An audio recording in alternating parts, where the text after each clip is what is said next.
That was a smaller grouping too.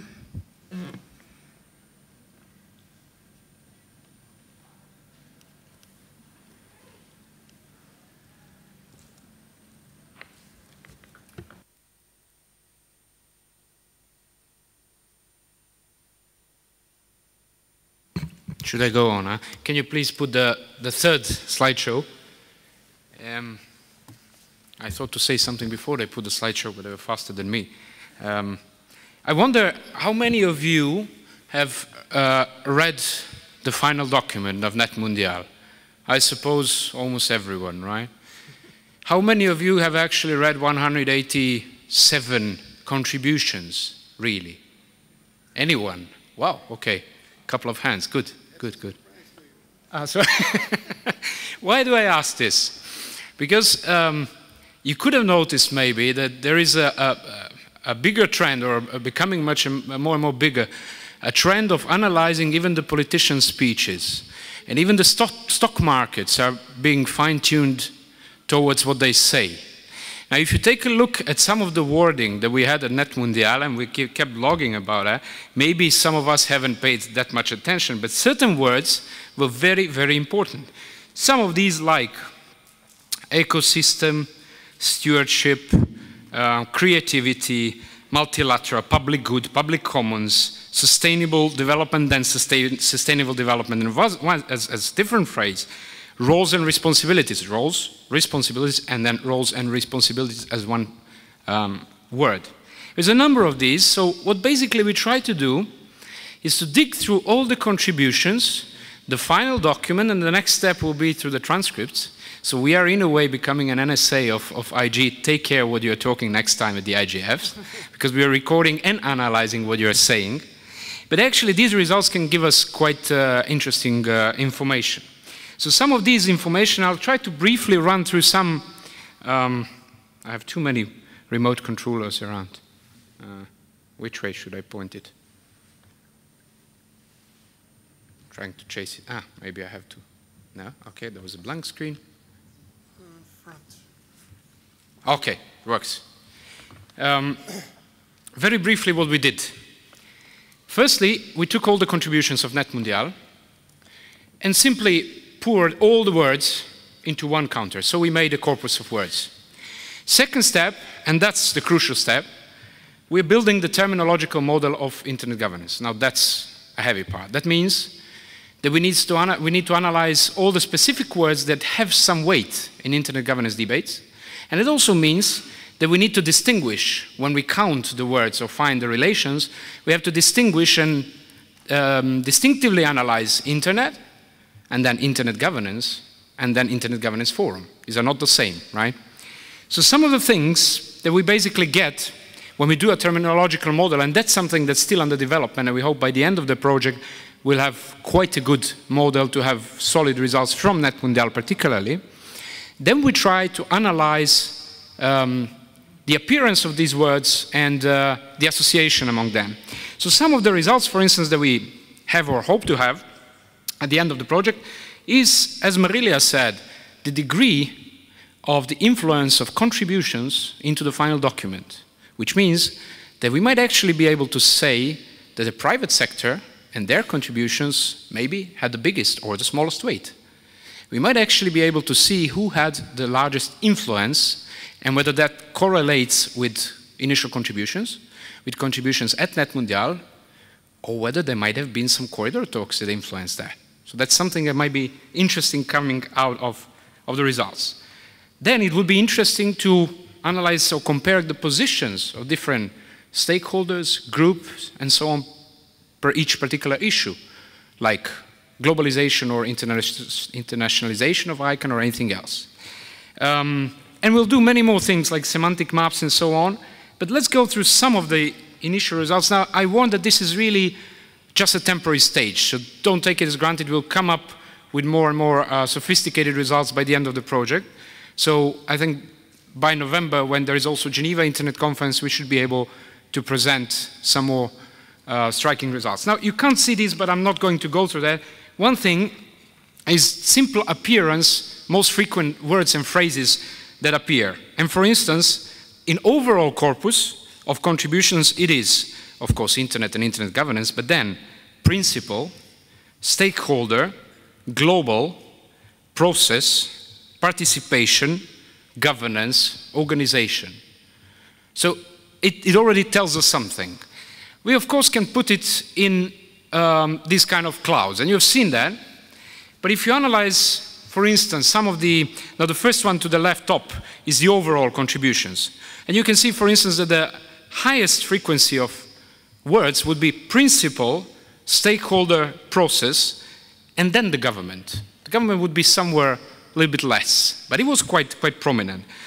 If you go, for instance, to Europe, you could see that there is a principle as probably the top word, global also as one of the top words which are important, process and stakeholder quite equally, but there is no government really, which is interesting. Then if you go to North America, you would see that you have, again, stakeholders and government, again, principles, and then policy. In Latin America, you, for instance, have also the word WWW, while in Asia Pacific, you also have need.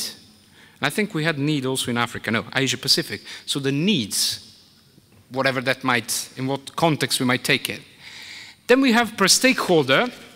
I think I'll skip it, we'll share it with you. There was one interesting bit, for instance, from technical community, that the organization is quite prominent. From private sector, for instance, we have principles, global, stakeholder. Somewhere in civil society, rights figure quite high, but not that on the top of the list. And again, the academia has cyberspace and WWW very frequently used. Now, this is probably more interesting, and this is, to try to briefly explain what it means, we were trying to find the associations between the terms. So, for instance, this is the overall set of contributions and words, and these are the 15 top mentioned words in all the contributions. So, if you can see, Internet governance, principles, organization, stakeholder, Internet, and so on. Not really important. But the next step is really to find the relations between these words. That means there is a mathematical approach to analyzing how someone who uses, for instance, Internet governance, uses participation, whether it's used in the same context or in different one. Now, this is, for instance, the relation of overall contributions. But this is what's interesting. Now, if we run quickly through the regions, we didn't do stakeholders here, we have results. So for the regions, for instance, you could see that North America has quite a structured set of associations between correlations between terms, which means that the North American positions are quite clear. They know what they're talking about. And you will see that Internet governance primarily is linked very strongly with discuss. And that you have the government and role is really tightly connected. And then there is this other word, which is, by the way, interesting. It appears in every single top 15 words. I don't know why, that's something to discuss. But then to the left, you have what are the top associations with NETmundial in North America. And for instance, North Americans, among the first find local content, infrastructure, multi-stakeholder approach, and then cable, dialogue, digital divide, universal access, wireless. So we see there is a lot about infrastructure related to NETmundial. Whether that means that the private sector might have been dominant in the positions of North America, that's something to discuss. But that's really an analytical part which we all can discuss further. Now the next one, for instance, Europe also has a very clearly structured set of associations, which means they have a clear position. Internet governance is linked to governance. Now it's even far from me, but I'll just grab what I have here. Process is very linked to Internet governance. And then again, we have the word other. But then associations with NETmundial says definition, so defining, general consensus, institutional framework by the Europeans, multi-stakeholders, and so on.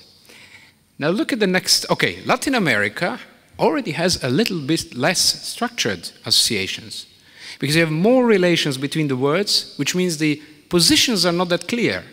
which means that different words are related and used in different contexts.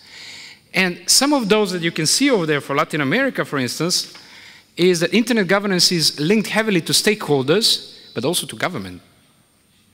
Now note that there is no, okay, if you go through the NETmundial associations, there is no surveillance over there. And you couldn't find it in North America, you couldn't find it in Europe. And basically, there are rumors that NETmundial was launched or pushed because of surveillance. We can't see it. Look at Africa. It's really not structured. That really shows that there is not a clear position on main words that are used. That means that usually when the formal position is put ahead from Africa, now I'm mostly talking about contributions here, not from the flow speech, that it tends to be just using the terms, as many as possible, without a clear position. And that's something we should have in mind. And then you have the associations for NETmundial, convergence, IGF. Now look at this, IGF meeting, IGF process, IGF secretariat, IGF. Asia Pacific, and I think this is the last one, is a little bit more structured, but still far from North America and Europe. And you can see the links which go basically that internet governance is connected to global, but then you have principles, internet and global as kind of a triangle, other again, other. And you have governments somewhere quite strongly connected with roles, issues, multi-stakeholder even. But still, there is no surveillance, if I can see correctly. Yeah, there is no surveillance. So these are some of the very bits that we started, but I warned that this is really preliminary results. Take it more as what we are going to do and what can be the outcome. And I hope we can discuss more, especially towards the project end somewhere in December. I hope for the Geneva Internet Conference in November we'll already have more or less stable results on that. But let's discuss especially the analysis of these results. Thank you.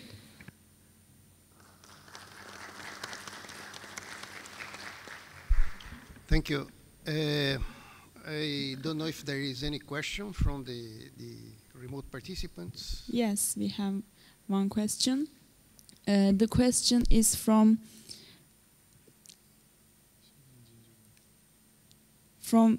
Ginger Pake, and it follows: do researchers feel that remote participants were adequately represented in the survey? And she also comments that this is a reason that remote participants should be registered so they can be included as participants. Thank you. I can comment on that one. In terms of the number of respondents of the online survey, if you look at the total number of registrations in NETmundial, considering it was 150 or 60 something, it sounds like little, but methodologically speaking, the sample, it's sufficient for us to have an idea of the whole sense of opinions of NETmundial participants. We conducted this online survey with a statistician that would do the measurement and to make sure that we would have a sample that would be representative of the whole. Of course, as Deborah pointed out, the division of participants is a little bit different from the actual participants in NETmundial.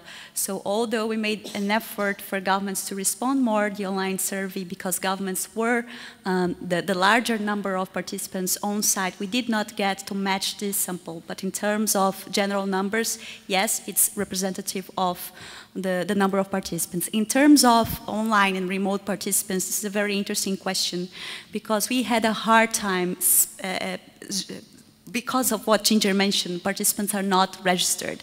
They are not registered as traditional participants. They just log into the platform without the need to register. And of course, this lowers the barriers for participation. You just can come in and go out at any time you want. But in terms of reaching out to those people to conduct an online survey like this one, it's more complicated. What we managed to do is to get in touch with hub organizers, because these ones were registered by NETmundial Secretariat. So we know the addresses of the organizers of the more than 30 hubs that were organized around the world. We reached out to them and we asked them to reach out to their communities so the communities could answer the online survey. But it's hard to tell how much we have indeed reached to them, because they were not part of the database of regular NETmundial participants that we sent the first emails to. So the contact was a little bit more informal than the one that we had with other NETmundial participants. Just to add on this, this is a very good point, by the way, Ginger, and I think, and I encourage all of you now to raise the issues that we can research more. For instance, this is one of the things we can try to extract from the survey, like what are the particular opinions on NETmundial process and issues from remote participants. That's one thing, and I noted it, so we'll try to do that from the current pool of responses we have, and we have also responses from, I think, about 40 or something remote participants or less, I'm not sure, but we have a number of remote participants over there. And the second thing we can do, probably in future, I'm not sure about here, because of the registration model, is that we can also try to measure through the text mining the impact of the contributions coming from remote to a future document shaping processes. So that's something we can also do and consider in future. Thank you.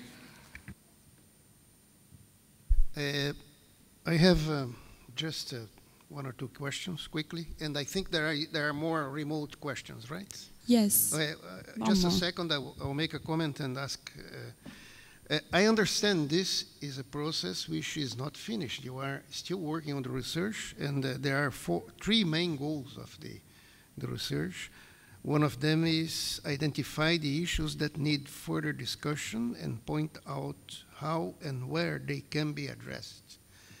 How do you think that the questionnaire and these algorithmic conclusions so far will contribute to identifying those issues? And the second thing is a smaller thing, is that we have here one of the findings is that 47% of respondents claimed that it was not clear who was responsible for drafting the initial outcome document. I understand among the respondents there were most of the people were present at NETmundial, and a smaller portion was not present. Is this proportion present in this 47%? Because people who were at NETmundial supposedly know how the document was drafted, you know, unless they didn't pay attention. We don't actually have a breakdown of that particular statistic, but the overall breakdown of remote participants versus in-person participants, there's only 22 people. So I think we can say that even with that 47% you mentioned, those are a lot of people who were there in person. So I think there was a lot of, as you saw in the breakdown of the roles of the different committees at the meeting itself versus the preparatory process, there was a lot more clarity and correspondence in the preparatory process than the actual meeting itself. So I think we started to see a breakdown based on the communications in person and the different, also the drafting committee. That's where I think there was a lot of confusion. Can I just add? I think, and we saw it this morning actually as well in the discussion on the role of the high-level committee. I don't know, Zahid, if people who were here this morning, that I think that there was a lack of clarity between what the executive multi-stakeholder committees did and what the high-level committee did in relation to the drafting. So I think it's actually quite interesting that the results show that people are really, in principle, very positive about the methodology of a phased drafting process and taking online submissions. What they were not so clear on is who did the first draft, how was the first draft produced, and then who made decisions on the final drafting. So I think and I think that, I mean, certainly that bears out, I think, a little bit for me the experience of being at the NETmundial. I knew that there were systems and procedures that were taking care of the drafting. I wasn't precisely clear on who does what. Just to answer Cea's first, Carlos Afonso's first question regarding the topics and mapping what were the forums or the possible forums where these topics could be discussed. I think that we started the research by the quantitative component, which was the survey, because something that worried us is that as time passes, the memories of people, they get not so fresh in people's minds. So it was very important that we got the responses from the online survey as soon as possible. And we had the IGF coming, which would be a very good opportunity to do the qualitative research and to gather people here to conduct the interviews. So we started with that. But it doesn't mean that we're going to stop there. As I said, there are different methodologies that are going to be used, and it's the crossing of these different methodologies that will give us a broad view of the process. And in terms of defining what were the issues that needed further discussion, we have a good starting point, which is the NETmundial outcome document itself that mentions the issues that were not sufficiently discussed in NETmundial. But as Renato started to point out, we also have this material, this very valuable material that has been produced right after NETmundial, which is the assessment of people of issues they wanted to see discussed in NETmundial.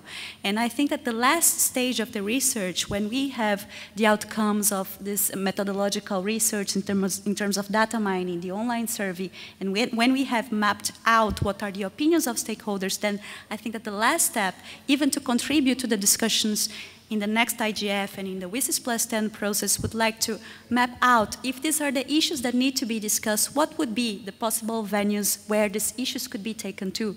Many of them could be taken to the IGF, some of them could be taken to other spaces. And this is not a final conclusion, but suggestions that we will make based on mapping of institutions and issues, and to try to understand where these issues could be taken to. So it would be a last step. Michael, I think Michael, you had a comment about that, and Michael have a question. I don't know if I can ask questions from the floor, from the participants, and then you can answer. I just wanted to respond to your first question. That's why, because Marilie already touched upon that. When it comes to doing the text mining for the sake of searching for the best places where certain topics can be raised, one of the things we can do, and that's a good idea again, is to try, for instance, and as an example, to search for net neutrality. Who was the one, or were the ones who mentioned the term the most? In what context? In what relation to, for instance, IGF, UN, or any other multi-stakeholder or policy or government? So these relations can also give us an example of what the trends or opinions are for where the net neutrality discussion, for instance, can take place. That's something we can take into account as well as for measurements. Just another idea which we got, and thank you for that. Michael. Thank you. I find this extremely interesting, also the analytical part and the data mining. There's one issue which maybe I've overheard it, but which accompanied me through the process regarding the impact of different interventions, and that was, did those who made concrete wording proposals, formulations, have a higher impact than those who made a policy line or a policy statement of a more general nature?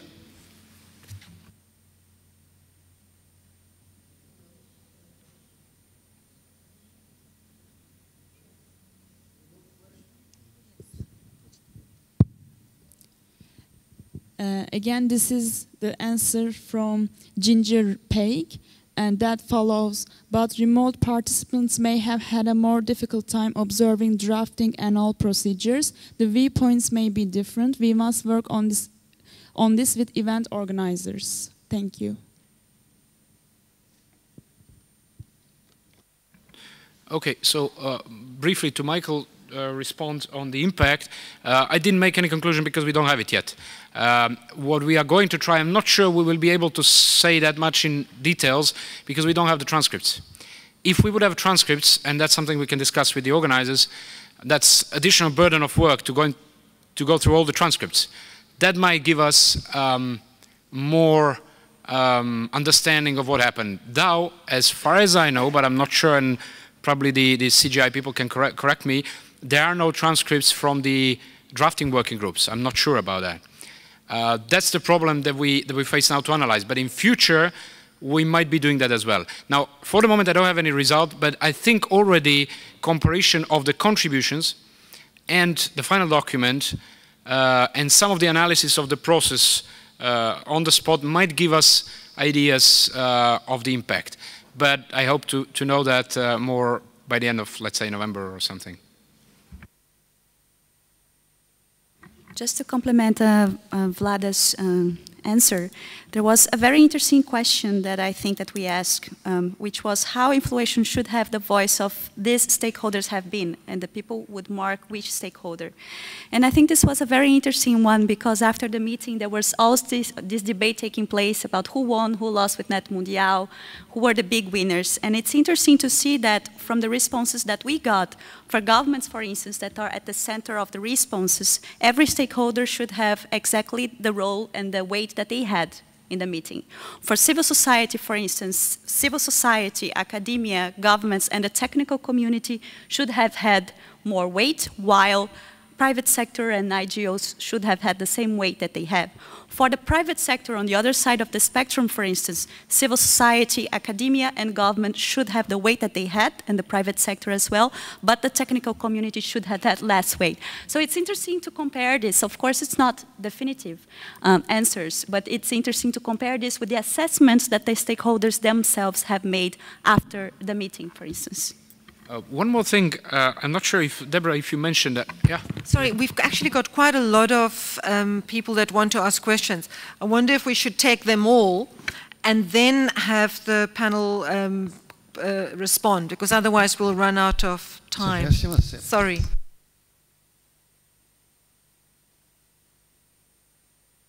It's just a slight contribution, I guess. One of the things just sequentially, historically, some of the challenges of how was it drafted, who drafted it, why was it the XCOM, what was the HLMC supposed to do with the drafting, why is this confusion there, why was it not clear? The answer is it wasn't clear because when the structure for the NETmundial, which is the high-level committee, and then the XCOM was set up, the understanding was that the XCOM had specific roles. Those roles did not include contributions, even calling for contributions, even having to assess contributions, or even coming up with the draft. And these were all things which I think there's a positive side to this, that when the stakeholders got around the table, they said, well, if we're going to have a document, you can't surprise anybody. It has to be bottom up. It has to be through representation. And therefore, what happened was we gave ourselves the task of drafting the document ourselves. And so there was no clarity prior to that as to what the HLMC would do with it. But, you know, this was making the rules up as we went along because we had limited time. So that's the sort of historical reason why that happened. It wasn't sort of a conspiracy of sorts or anything, but it was just you know, we're chasing time. And the first draft was largely based on a lot of the, well, two sources. One, Adam, where are you? A lot of the reading that Adam had done, he knew which contribution had what in it, which was very helpful. And the second was the Secretariat, which had put together a collation of what the comments were all about, the contributions. So we didn't actually go through the XCOM individually, each and every single contribution. That didn't happen. We relied on what the Secretariat had provided and what some people's memories were about a particular contribution, saying, ah, that one's really interesting, let's look at that. That seems to have most of what there is, and look at a certain number of countries and their contributions as an example. So there was a sort of a triaging of what went in, what didn't go in. But I don't think anybody sat down and read each and every contribution and then had a holistic picture. Well, Muriel may have done that, but we didn't do that as a group, unfortunately, or fortunately. So that the reason I mentioned that is when this is done again, I think that aspect of going through that process will be really crucial. It can't just be a secretariat, which we needed in this process, but it'll need to be something a little more representative, or there needs to be more transparency there. Thanks. Had a couple of points to make. One was related to the comment on the do concrete interventions make more difference than a general policy concept? And I think that's especially relevant when you think about the external comment process, because there you have a document that has the ability to comment on a paragraph, and you've got a ton of submissions coming in with a very narrow window of time. So the ability to take language is actually conceivably much easier than the ability to take into a concept which then has to be drafted. So I think the structure of the way in which comments are made are also impacted in that same exact concept, because that structure lends itself more to a text edit than it does to a free-form comment. The other thing I would say, and was perhaps a little concerned about, was when I looked at the library sources, there were business organizations that had made comments, and they don't seem to be factored. And finding the point of business by looking at the Wall Street Journal is not necessarily the most appropriate way to do it. That's fine as a reflection of a public comment, but I think the library may need to be enhanced to be more reflective. The last question was, I completely understand the sample size is representative to the group, but as you highlighted, 2 groups were underweight in their contribution to the survey, and obviously that's no fault of your own. The groups just didn't respond as fully as did the other groups. Was there any concept of also developing a weighted solution to actually be representative of the groups in their participation into the meeting as opposed to representative of their participation into the survey? I think both numbers would be interesting, but it would also be interesting to see the weighted results as well. Okay, before Henriette does her intervention, I have to ask, how much time do we have? Because we are way past time. Okay, go ahead, Henri.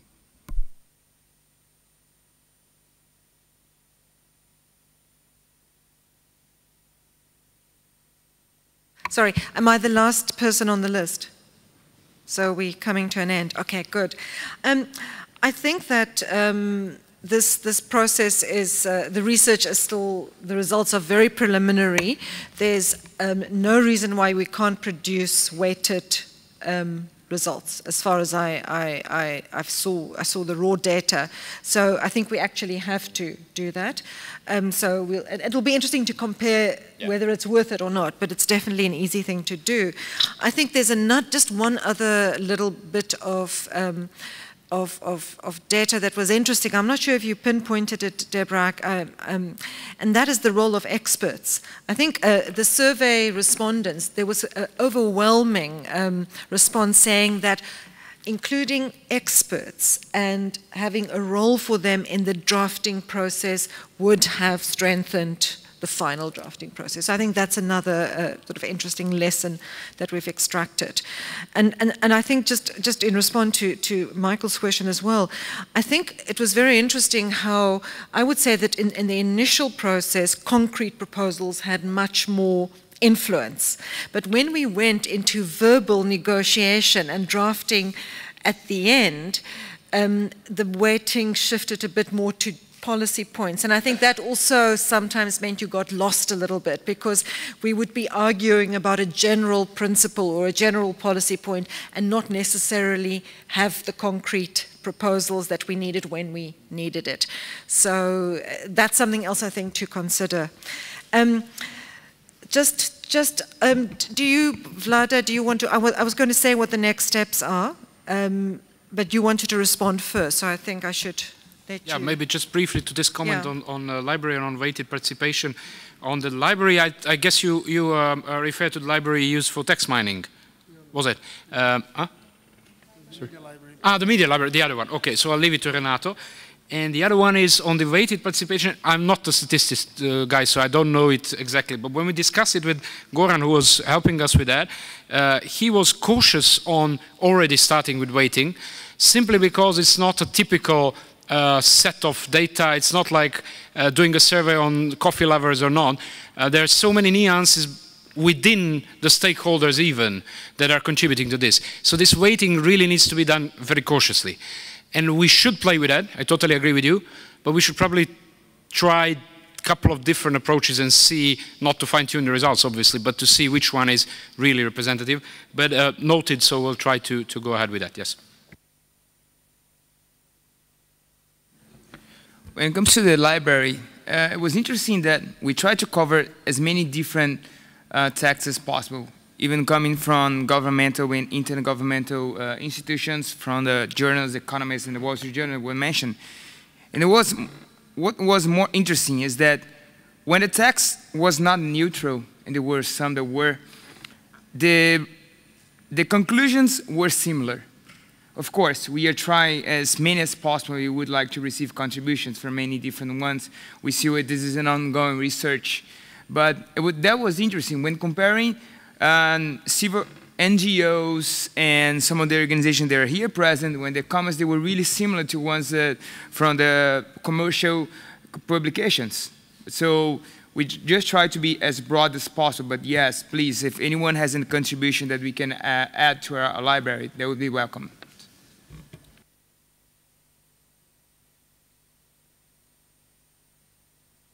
Any more? Henriette, you wanted to complete something.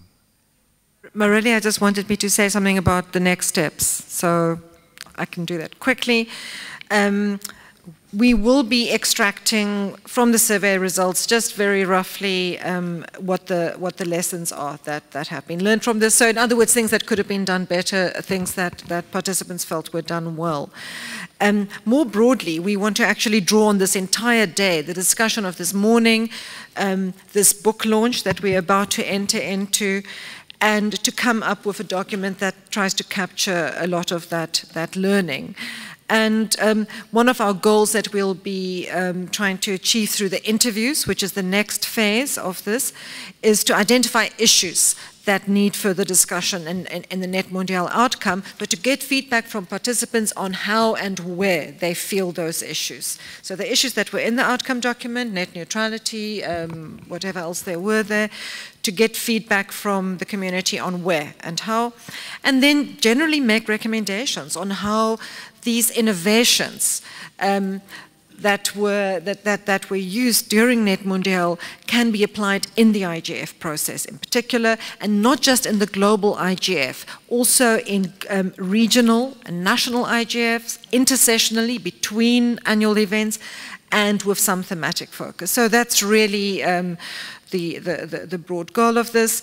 And we're hoping that we can facilitate the use of some of these NETmundial innovations in the preparation of the Brazil 2015 IGF.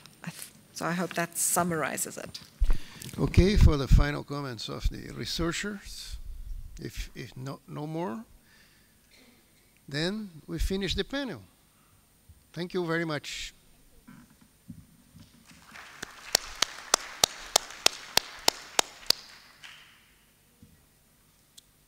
Foi bom, hein? Deu uma série de dicas para vocês aí, a turma.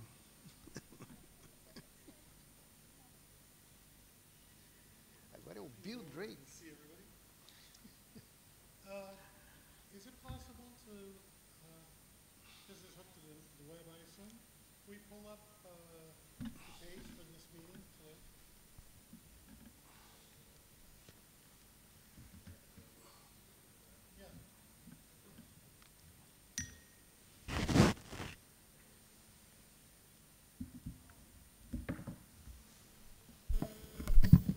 We're about to do this thing about a book, and it's linked off the website.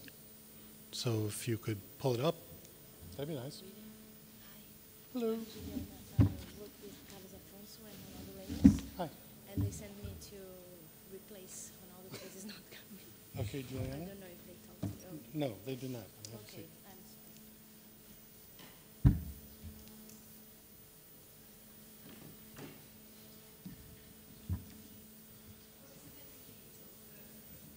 What I was asking is that if they could pull up the website for today's event, there's a link to the book that we're releasing, and you could click on the link and then it would come up on the screen. So a new voice. Hello, everybody. I'm Bill Drake from the University of Zurich and chair of the Non-Commercial Users Constituency in ICANN. And what we are doing next here today is a sort of book release, although there's no actual book. You don't get to walk out with a nice shiny copy of something. Sorry, it's just at this point it's just a PDF file, although I'm told that it may be turned into, it may be reformatted in Mobi so that you can view it in different types of online formats. If the speakers, I see Marcus moving. If the people who are going to speak could come to the table, that's good too. So let me just tell you a little bit about what we're doing. This is a little book that we put together, and I sent messages out to a number of email lists announcing this called Beyond NETmundial, the Roadmap for Institutional Improvements to Global Internet Governance Ecosystem. This was produced by the Internet Policy Observatory, which is a program of the Center for Communication Studies at the Annenberg School of Communication at the University of Pennsylvania in Philadelphia. It was edited by myself and Monroe Price, who is the director of that program. And we were assisted in this by Laura Schwartz Henderson, who's somewhere in the room, I think, and a couple of other people from that institute. It's a follow-up to a project that they did right before NETmundial. You may have seen a PDF book that was being circulated around a lot called The Stakes Are High, Essays on Brazil and the Future of Global Internet. And a lot of people were looking at that in Sao Paulo. And we had conversations at that time saying, well, maybe we ought to take a look at the next steps here. There were a lot of, obviously, a lot of big controversies over the conduct of the meeting itself, the processes and so forth, and the outcomes, who won, who lost on each provision, how that happened, so on and so forth. We've dissected that fairly extensively this morning and in the past hour as well. So the book doesn't attempt to do that. The book doesn't look backward really at all. In fact, it's going the other way. It's looking forward, and it's taking a particular piece of the outcome document, which is the roadmap for the future evolution of internet governance, and trying to hone in on a few of the key particular sections that really didn't get a lot of discussion in Sao Paulo. For those who were there or who participated remotely, you'll know a lot of the energy, both in the comment period prior to the meeting and in the meeting itself, was directed to issues like the principles and questions like surveillance, some discussion of net neutrality and things like that. There was not a great deal of discussion about the institutional structures of internet governance so much, except for the bit that we did on the IANA transfer. And yet, if you look at the roadmap, it has a number of provisions that are actually dealing with fairly important institutional issues that many of us who have been involved in internet governance over the past decade have spent a lot of time thinking about and worrying about. And in particular, the status of the IGF, ways to reform and improve ICANN, and questions of whether or not the institutional ecosystem that we have for internet governance in any way is lacking anything. That's to say, if there are pieces missing, gaps institutionally that we might want to consider filling in some manner. These issues are all addressed in the roadmap, and they did not attract a great deal of discussion, and yet they're things that actually could lead to concrete steps in the next year. And so what we thought we would do in this little project was to try to put some initial ideas on the table about how we might try to take some of these things forward. Recognizing, of course, that this is going to be a very iterative and highly debated process involving lots of people over a long period of time, we thought still we could try and help to start the conversation a little bit. So is it impossible for, I don't know, It's happening? It's happening. So if you have not anyway, looked at the website for today's event, it's on the IGF website, and there's a link there for this book, and if you're interested in reading it, you can just click and download, and you will have a copy, and you'll be able to see what it is that we did. So over the course of the summer, very quickly, we assembled a team of people to write 16 chapters, 15 substantive chapters, and then I did a little overview. There you go. What we thought we would do today is sort of launch this book and have some of the authors who are here with us talk a bit about their chapters, which I think the topics that they have addressed in their chapters, you can't see it very well, can you? All right, well, so that's not so easy to read, but I'll just give you a brief overview of what's in it in any event. But the discussions that we'll have based on their chapters very much feed into the last two parts of today's conversation, where we're going to talk about the NETmundial and strengthening the IGF. So, just briefly to give you an overview, there's a couple of overview chapters, one by me and one by Joanna Varon on the meeting itself, going through a lot of the kinds of details you've just heard discussed for the past 4 hours. Then there are 3 chapters on strengthening the IGF. We've been talking about strengthening the IGF since before there was an IGF. Some of us go back to 2004 with ideas about ways in which one could have an IGF that would play a larger role in the ecosystem. And we thought we would bring together some leading thinkers about that topic coming from different stakeholder perspectives. So we have Marcus Coomer, who's stepping down as the Vice President of the Internet Society and will soon be a member of the board at ICANN, doing a perspective from the technical community. We had Vince Cerf, Patrick Ryan, Max Sengus, and Rick Witt doing a perspective from the private sector. Jeremy Malcolm, who's here, doing a perspective from civil society. Then we had another section of the book that dealt with filling the gaps, which was the kinds of things that are really being taken up in the context of this NETmundial initiative that people are talking about. The notion that there could be some new mechanisms put in place to try to help to perform functions that are not being performed effectively now, and language about these functions were included in the NETmundial.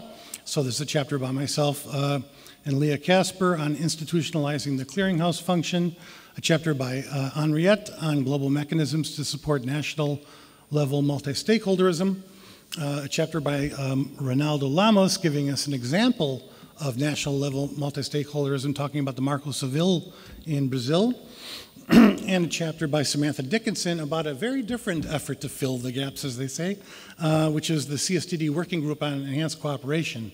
And what happened there, that would be the more UN kind of conception of how one might go about filling gaps. So that was that section. Then the next section has a couple of chapters on ICANN, improving ICANN. Again, there is language in the roadmap on this. And we have a chapter on the IANA transition by Emma Lanso and Matt Shears, who's here, from the Center for Democracy and Technology, and a chapter on ICANN globalization, accountability, and transparency by Avri Doria, who's hiding over there in the back.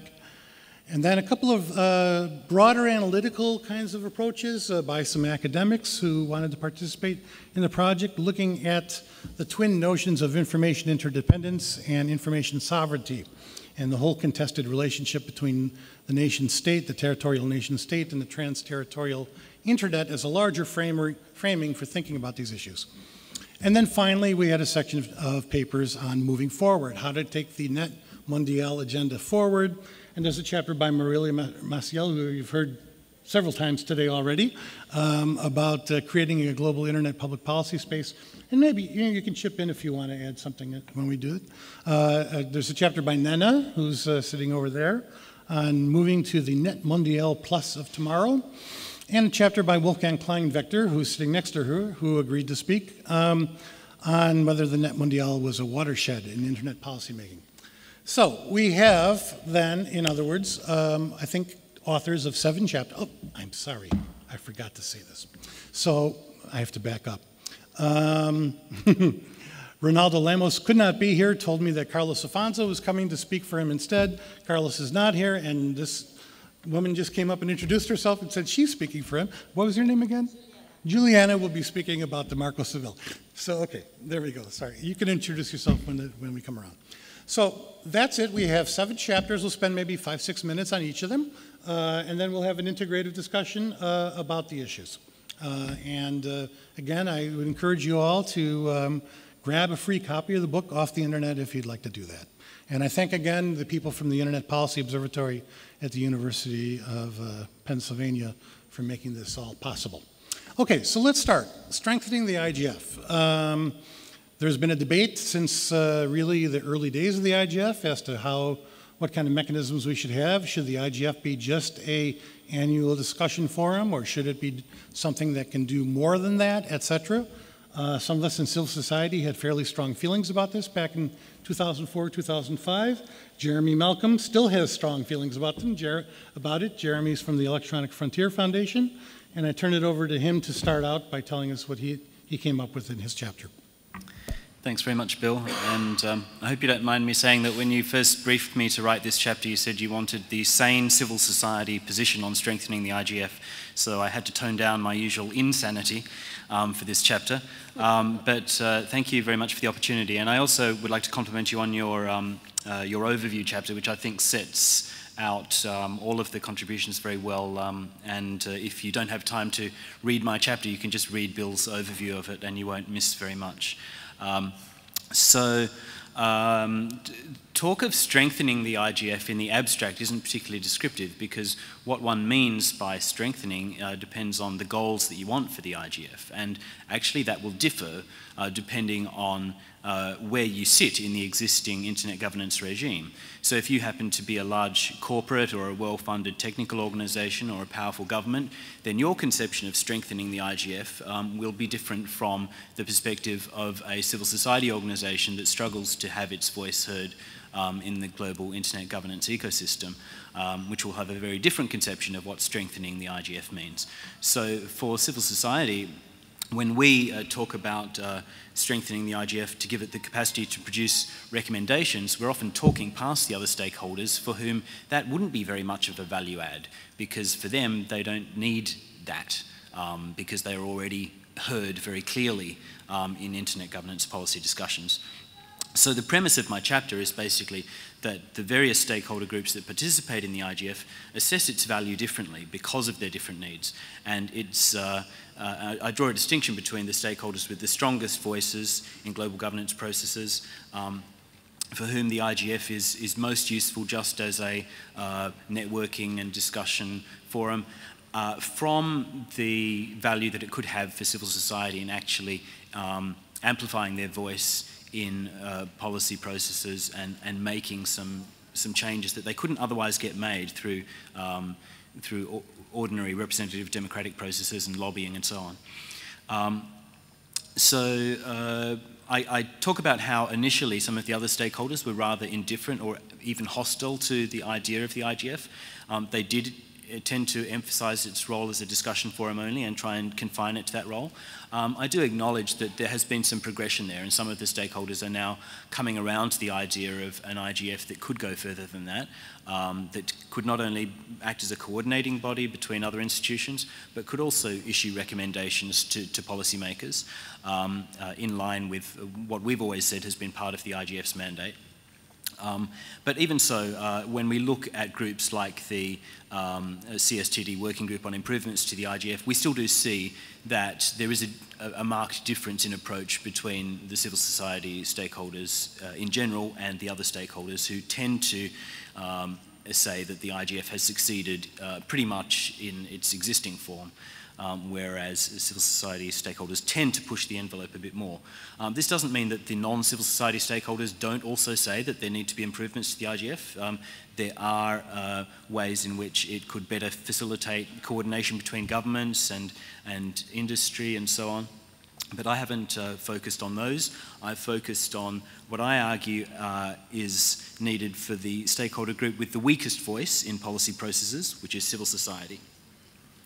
And I have 4 categories in which I group the deficits that I see in the IGF. Those are coordination, discussion, documentation, and participation.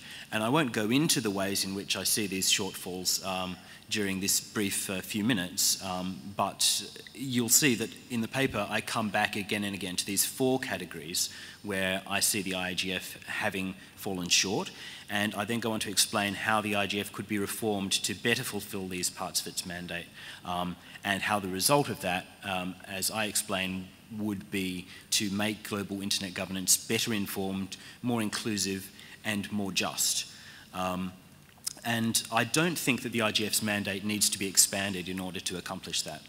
Even if we limit ourselves to the mandate of, that was agreed in 2005 in Tunis, the IGF has more than adequate scope to make a very significant and positive impact on the extent and effectiveness of civil society participation in global public policy development. I'm not suggesting that we should always be limited to the Tunis agenda either, just wanting to make that point, because the Tunis agenda wasn't really something that civil society agreed to. the gulf between the two visions of the IGF I see as being too large that it can just be bridged through the incremental improvements that we see from year to year at IGF meetings. We have needed to have a bigger break between the old and the new, and NETmundial helped to accomplish that by showing very dramatically what would have been possible for the IGF if it wanted to produce some kind of tangible output. Is this enough for us to learn from, or do we actually need to somehow break the IGF and rebuild it? That remains an open question. I mean, I think the answer to that may come in the next 12 months when we see how the next Brazil meeting shapes up. But certainly, in my view, the reforms required to remake the IGF into a body that fulfills its mandate will require the reinvention of structures like the MAG that have actually been holding it back from completely fulfilling its mandate that was given in Tunis. I think I've probably used up my time, but the summary of my chapter is that I see this benefit as not only coming to civil society and in that civil society acts for the benefit of the most disadvantaged stakeholders all around the world. So ultimately our entire networked society and economy would benefit from a more deliberative, just and inclusive approach to global internet-related public policy development, and I think the IGF has a very important role to make that happen. Thank you very much. Thank you, Jeremy. Actually, you have 1 minute left. Could you give us like 3 bullets of reforms, concrete reforms to the IGF that you would recommend as the top priority for further discussion later? Yeah, well, one that I've kind of touched on, although I was skimming, was the MAG itself is really one of the biggest stumbling blocks because there is no leadership, no strong leadership for the IGF. And this is not an insult, of course, to the chair of the MAG in any way, but I'm just saying that the MAG itself does not see itself as a body that can make significant changes to the IGF. It sees itself as a program committee for the annual meeting. And if you're wanting to make significant changes in relation to things like intersessional working groups and outputs, the MAG has never, firstly it's very large, it's very cumbersome. There are a number of people who have been on there for quite a few years who have very fixed views about what the IGF can and can't do. So one of the suggestions that I make in the paper is that we need to have another leadership body that sort of supplements this program committee. We certainly need a program committee, but we also need something more that can provide more strategic long-term leadership for the IGF. So that's something I would be interested to hear how other people feel about.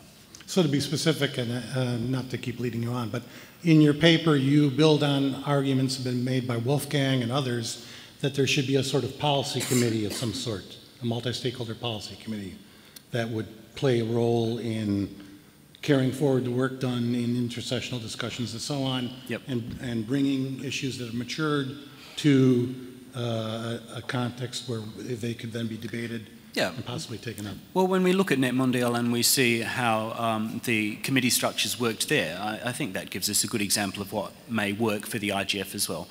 So yeah, there is a suggestion for a multi-stakeholder internet policy committee, and I think this has actually been fairly well mapped out how this might work, and now all that needs to happen is for us to have the courage to try it out and see what happens. This has always been an experiment.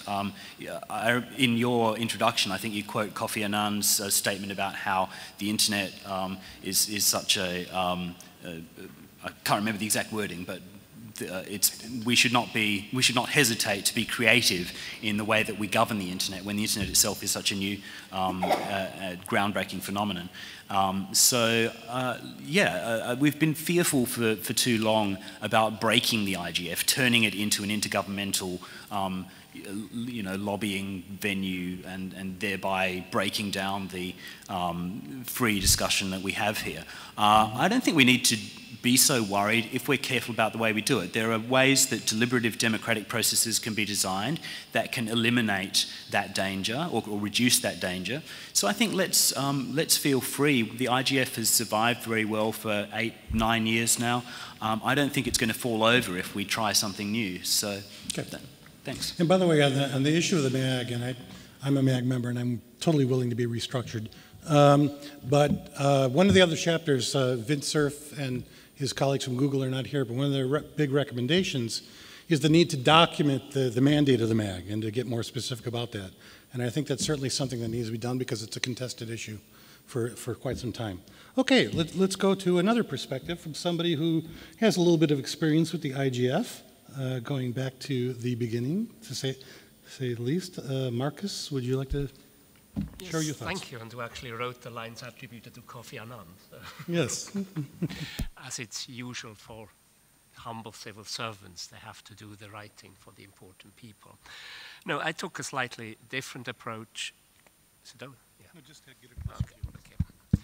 I took a slightly different approach in my chapter, which built to a large extent on the chapter I had produced for the book that was issued prior to the NETmundial. And I looked back also a little bit to where we came from, going back before even the IGF was started to the working group on internet governance. And my conclusion is a very simple one. NETmundial would not have been possible without the IGF, as the IGF had prepared the ground for this open multi-stakeholder process.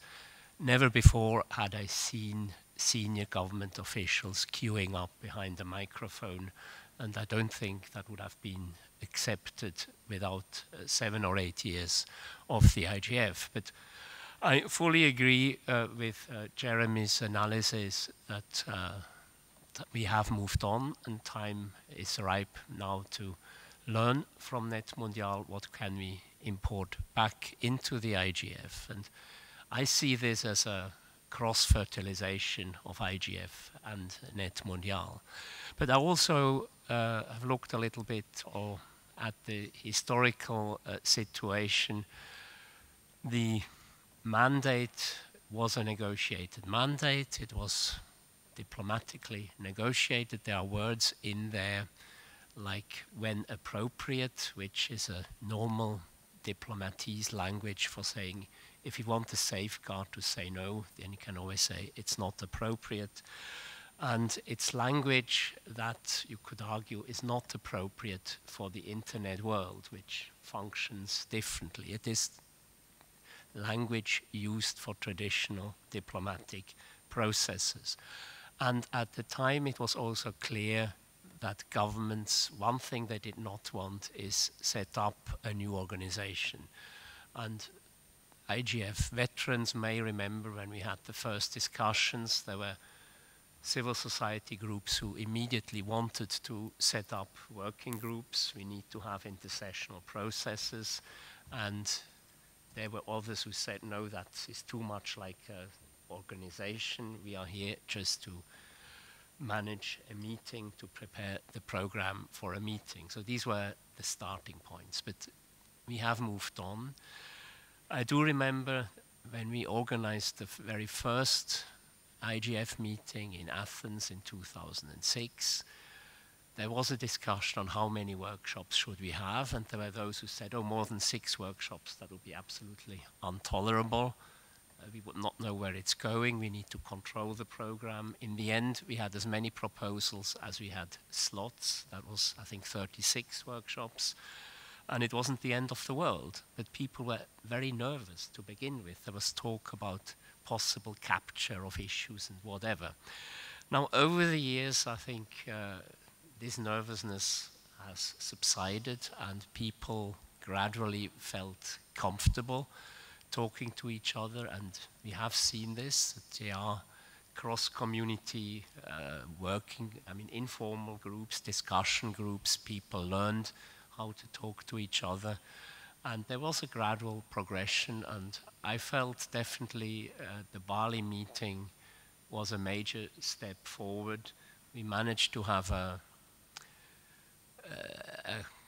discussion of a highly controversial issue, that is the disclosures of mass surveillance in a civilized atmosphere. And there were substantive discussions, and already in Bali I think there was an attempt to come to closure to some of the issues, but we were not quite there yet. We as Internet Society felt we could go, now time has come to take a step further, and we had also made a concrete proposal that is to seek inspiration from the Internet Engineering Task Force and to use some of their procedures to come and produce tangible outputs. And we thought that what the ITF calls current best practices, that best practices would be best suited for that purpose. We had in the past tried to promote best practices sessions, but they were not that successful, as quite often they were held by governments who tried to engage in a beauty contest. What we have done is just perfect, and that's not the sense of best practices. What we want to know is what works well, what works less well, what can we learn from past mistakes, what are critical political impediments, whatever. But the idea had always been there, and we felt time had come to translate that into action. And then NETmundial came and actually showed, again, as Jeremy has said, that it can be possible to come to closure. But NETmundial used something which is normally not used, and it was discussed this morning. And the notion of rough consensus for policy issues, which in my view worked remarkably well in Sao Paulo, but it did not found the approval of every government. I mean, when we heard this morning, there were governments who found this is not appropriate for having an outcome of a policy meeting. But the traditional way of seeking a consensus in a multilateral setting, you ask everyone to make a contribution, and then you end up with what diplomats call a Christmas tree syndrome. Everyone tries to put his or her favorite decoration on the Christmas tree, and you end up with a very rich Christmas tree, but it doesn't make much sense, and you then try to strip off what is superfluous.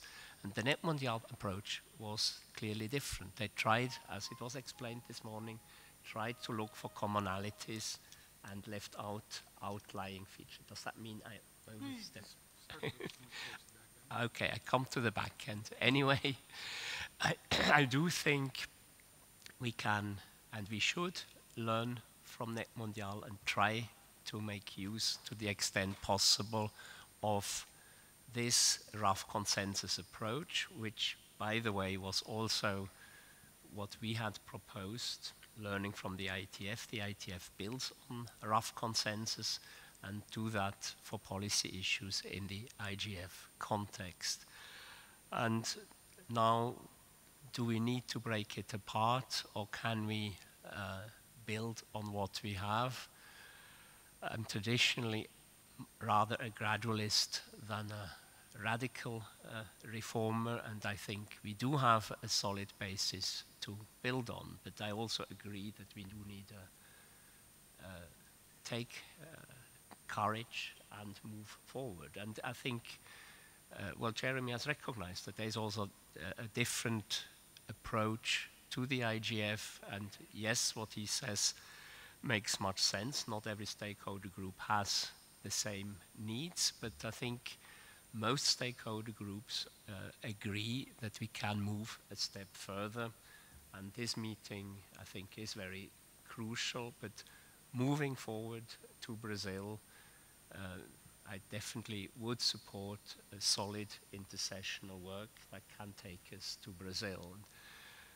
And how we shall do that is then subject for another discussion, whether that should be held, and presumably we'll have it this week, and obviously it will have to be taken on in the MAG, and whether the MAG is the right structure to do that is then yet another question. But if we talk about possible issue-related working groups, I think we can take the MAG as a starting point, and I end with this. Thank you very much, Marcus. I just want to point out, for those who are IGF insiders, you just heard Marcus and Jeremy Malcolm agreeing, so I hope you could appreciate the humor of this moment and try to capture it in your mind.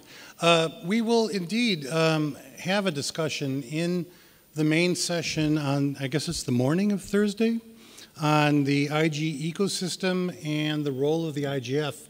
And half of that is supposed to be dedicated to the discussion of strengthening the IGF. And I will tell you that some of us in the MAG had to fight to get that accepted on the agenda.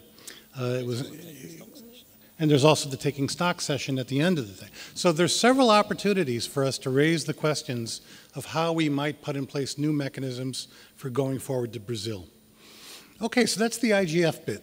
The next piece of the book that we wanted to talk a little bit about is the filling the gaps. And there are a number of different ideas that have been in circulation for a long time, and some now have particular salience because of the NETmundial initiative that Fadi talked about in here a little bit earlier in the day. In the context of the panel, I can't remember what the panel is called anymore, the panel on international cooperation and internet governance or whatever, I was involved in that process, and we had a discussion. Henriette was the civil society representative. We had a discussion there of a number of new possible types of initiatives that might be taken to try to strengthen the ecosystem generally, the interstitial mechanisms that tie together the various organizations and processes that manage different internet governance spaces. One of these that came up was the notion of whether something more could be done to strengthen national and regional level multi-stakeholderism, and what mechanisms could we put in place there. And so Fadi has in mind, and the NETmundial initiative is talking about taking up, and we hope it will take up in an open and inclusive manner in the months ahead, this topic. So Henriette's written a chapter about this, and I'd like to invite her to offer some thoughts about what she had to say. Henriette. Thank you. Can someone bring me a cup of coffee? I was going to fetch one, but so thanks, Michael. I'll take one too. I haven't caught up with the lack of sleep from the overnight flight from yesterday night. Well, I want to thank Bill for forcing those of us that cannot write easily, like myself, to put our thoughts to the proverbial paper. I started my discussion looking at what multi-stakeholderism means, and for me that's one of the richness of the NETmundial outcome document, that it did look at multi-stakeholderism as something that needs to evolve and develop. And I know there are very different perspectives on this. Some people feel that a process that is truly multi-stakeholder is inherently democratic, and some people feel that, that it's not in itself. So the premise of this is that it's not a substitute. Multi-stakeholderism is not a substitute for democracy, and mechanisms that really strengthen the multi-stakeholder approach need to take this into account. I also look then at some of the factors that I think are still characterizing the internet governance space. The starting point for me is that the internet is inherently multi-stakeholder, which is why we cannot move away from confronting this. But then also that it's a global public resource. And I think, again, this is one of the achievements of the NETmundial, thanks very much, of the NETmundial statement, a recognition from different stakeholders that it is a public resource and that it should be governed in the public interest. And then I look at the fact that there are still issues of power and politics and influence that characterize internet development and the use of the internet. So this is, again, I think, something we often overlook in our discussions in the multi-stakeholder space. And then I look at internet users and the fact that they are incredibly important, even those who don't yet have access. And then I discuss the issue of what is internet policy and internet governance, and I try to explain that, or make the point that that the separation between global and national just often doesn't make sense for those of us that operate at the national and the global level, and that there's in fact almost an elitism in the global internet governance spaces that makes it difficult to raise national issues in the global space. So that relationship is quite confused. And then similarly, internet policy. Internet policy is not just about the internet. And I personally, Joe, you mentioned it earlier, I personally find the notion of internet, governance of the internet and governance on the internet completely confusing. I cannot separate them. And the people that I work with at a national level or a regional level would find it also quite difficult to separate them. So it's, again, I think it's one of those little bits of wisdom that exists in this multi-stakeholder space, but it doesn't, we don't all find it easy to conceive. And then I focus on mechanisms. And the types of mechanisms that I explore are mechanisms for sharing information, tools, and innovation. But Bill Drake has a whole chapter on that, so I won't elaborate on that. I just make the point that where they are located is extremely important. They need to be trusted. They need to be perceived as honest brokers and as not being aligned to any particular stakeholder group or interest group. Otherwise, the community will just not feel comfortable with using those mechanisms or that clearinghouse of information. So it's not trivial. It's not just X is very happy to host a clearinghouse, let's use that. For that clearinghouse to be legitimate and credible, it has to be somewhere in a trusted space. I look at multi-stakeholder forums and dialogues, and we've discussed that.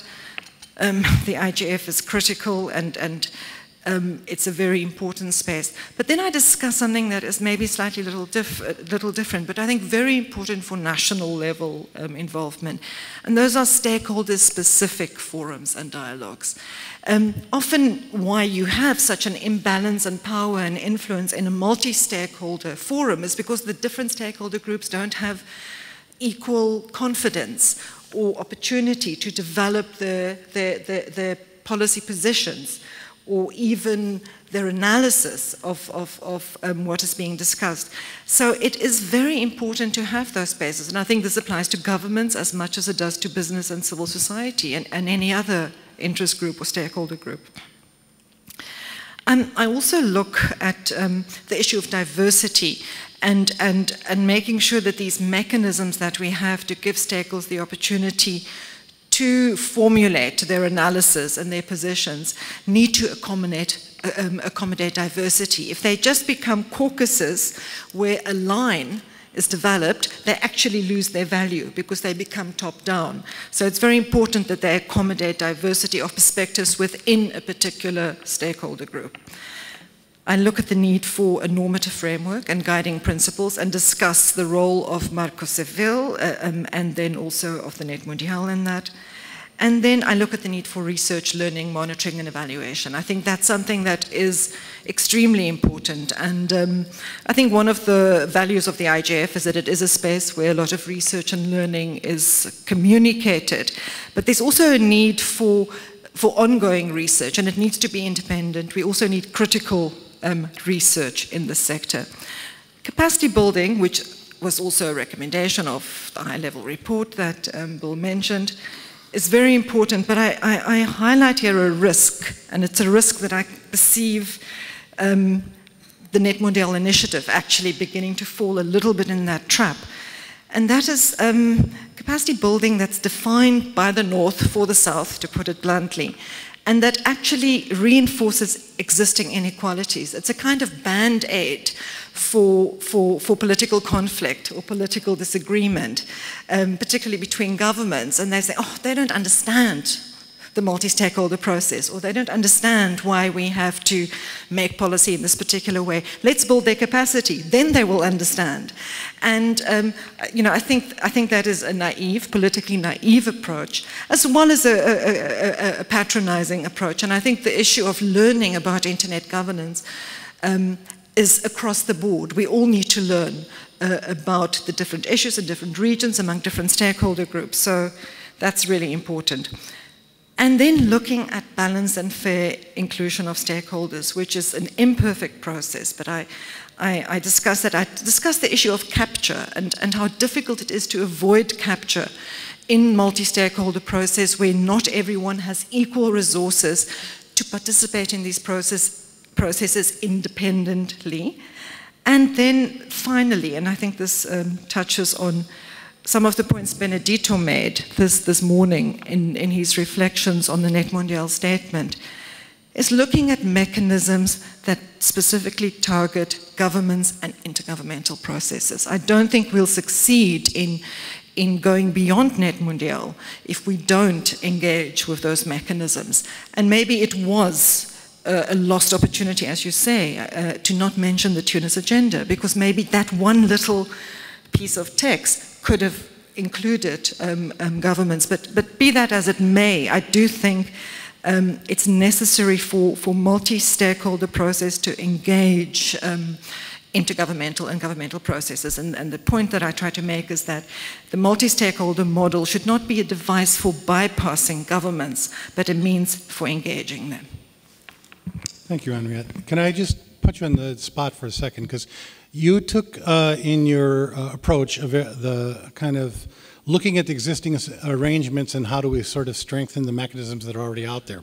One of the discussions that we had in the context of the panel and then also in other contexts as well was the notion of maybe creating a new mechanism that would serve as a sort of repository of best practices, model laws, things like that, that countries that were thinking of trying to move towards a multi-stakeholder approach might be able to consult rather than flying to Brazil to talk to Benedicto, which is a lovely thing to do, but I mean, you know, not necessarily the most efficient approach. And so, you know, Fadi has this idea very much in his mind that there should be a kind of centralized mechanism for that.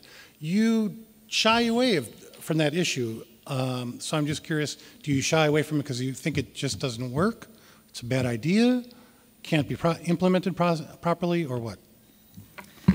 You know, I think if you asked me 10 years ago, I might have been much more enthusiastic about establishing a clearinghouse that's going to work for everyone on the terms that matter to them, where you do not, you know, where who funds it is not an issue, where who runs it is not an issue. I think my fears are that there's information is so distributed. In a way, I think there's a bit of an illogical assumption in this whole notion of the distributed ecosystem, so we have to coordinate it. I mean, either it's an ecosystem that is distributed and decentralized, and like other ecosystems is operating in ways that sometimes are balanced and sometimes are not balanced. But you can't coordinate an ecosystem. I think there's room, absolutely, for clearinghouses of information, for capacity building, for research. And so I think it's really important that we have these efforts. But I also think it's important that they are diverse. You know, you might have a capacity building project focused like Diplo, which is very based on the concepts and the basics and understanding the process, but you have London School of Economics, which has a capacity building program on internet governance, which is much more analytical and critical. I think that's good. So, I would say yes. Let's share information. Let's build capacity. Let's collaborate, and let's work in filling these gaps in a networked way. I think creating new mechanisms and new institutions probably have more risk than they have potential for good. We have the IGF, we can strengthen it in many ways, and then we have many other initiatives as well. Okay. We can come back to this point. It's a very interesting debate. All right, so then let's look at a concrete example of a national level multi-stakeholder process that seems to work rather well. It's an interesting one. Juliana, I'm sorry you didn't even tell me your last name. So just introduce yourself. If you could tell us a little bit about the Marco Civil and your experience. Okay, so I'm Juliana Nolasco. I'm the Executive Director of the Institute for Technology and Society. And I have this really difficult task of representing both Ronaldo and Carlos Afonso now. So I hope everything goes well. So I think it's really interesting to talk about Marco Civil da Internet, the Internet Civil Framework, because it's the first IGF since the law was approved, so I think it's pretty symbolic. And Marco Civil is also a case for the broad discussions we are raising here in IGF, so I think it's a really concrete case of multi-stakeholderism. And also Marco Civil embeds multi-stakeholderism as a principle, so I think we have an interesting issue here. So I will start raising 3 topics about Ronaldo's chapter. I will start talking about the origins of Marco Civil da Internet, then debate its process, and finish with the lessons we learned from that. So Marco Civil is a federal law now that was created by civil society. It was proposed by civil society. And in terms of its origins, Marco Civil was a part of a strong public reaction against a cybercrime bill that we were debating in Brazil in 2007. This bill was nicknamed Azeredo Law in reference to the senator that was its rapporteur, Eduardo Azeredo. And we had an interesting context in Brazil at that time, because 6 years ago we didn't have any specific law on the internet. But it appeared that the first law we would have on internet would be a cybercrime law. So this law sparked public criticism, first from the academia, and it was followed by strong social mobilization, which included an online petition that had more than 100,000 signatures, and a strong social movement that was called at the time Mega No. That would be in English Mega No. So by that time, it was, I think, 2007, 2008, civil society created this idea that before we created a crime law, we should guarantee rights through a law that could deal with principles, with standards, and human rights. So Marco Civil, in a way, it was an answer for that cybercrime bill that we've been debated at that time.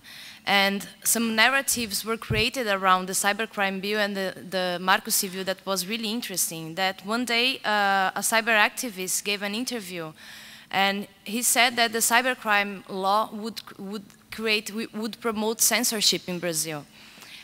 And people started gathering against the cybercrime law because they didn't want the censorship in Brazil, and then Marco Civil became an answer for that would guarantee rights and freedom of expression and privacy. So from a process standpoint, Marco Civil was created in a unique way, because its first draft was created through a website, using the internet itself to debate internet regulation. So there was a partnership between the Ministry of Justice, CTS, and the Ministry of Culture, and it was created a website that people could comment on each paragraph in the draft directly on the website. So it was a collective effort to create this law. And what was interesting was another effort that I could see inside the government. I used to work for the government at the time, that people were learning about internet while they were understanding the public consultation. So it was a really interesting process also for the government, not only for the civil society. So through this draft, a list of principles was proposed, and it talked about freedom of expression, privacy, net neutrality, rights of access to the internet, limits to the liability of intermediaries, openness, and promoting innovation, which were all supported in the public debate. So this process, this really open and transparent process, led to successfully getting a draft law adopted by the government and proposed for consideration by the Brazilian Congress. So this law was approved this year and sanctioned by President Dilma during NETmundial in April this year. So I think it's really special to talk about Marco Civil today. And when we think about Marco Civil process, what lessons did we learn from that? So, as Ronaldo said in his chapter, the success of the project can be attributed to the multi-stakeholder process that guided the discussions of the bill. But I agree with Henriette when she says that multi-stakeholders is not a substitute to democracy. So, because of that, during the process, we could understand that the political negotiations around a bill are extremely complex and involve many different actors. So we could see that in Marco Civil. But the difference, I think, that Marco Civil has to other bills is that the transparency process.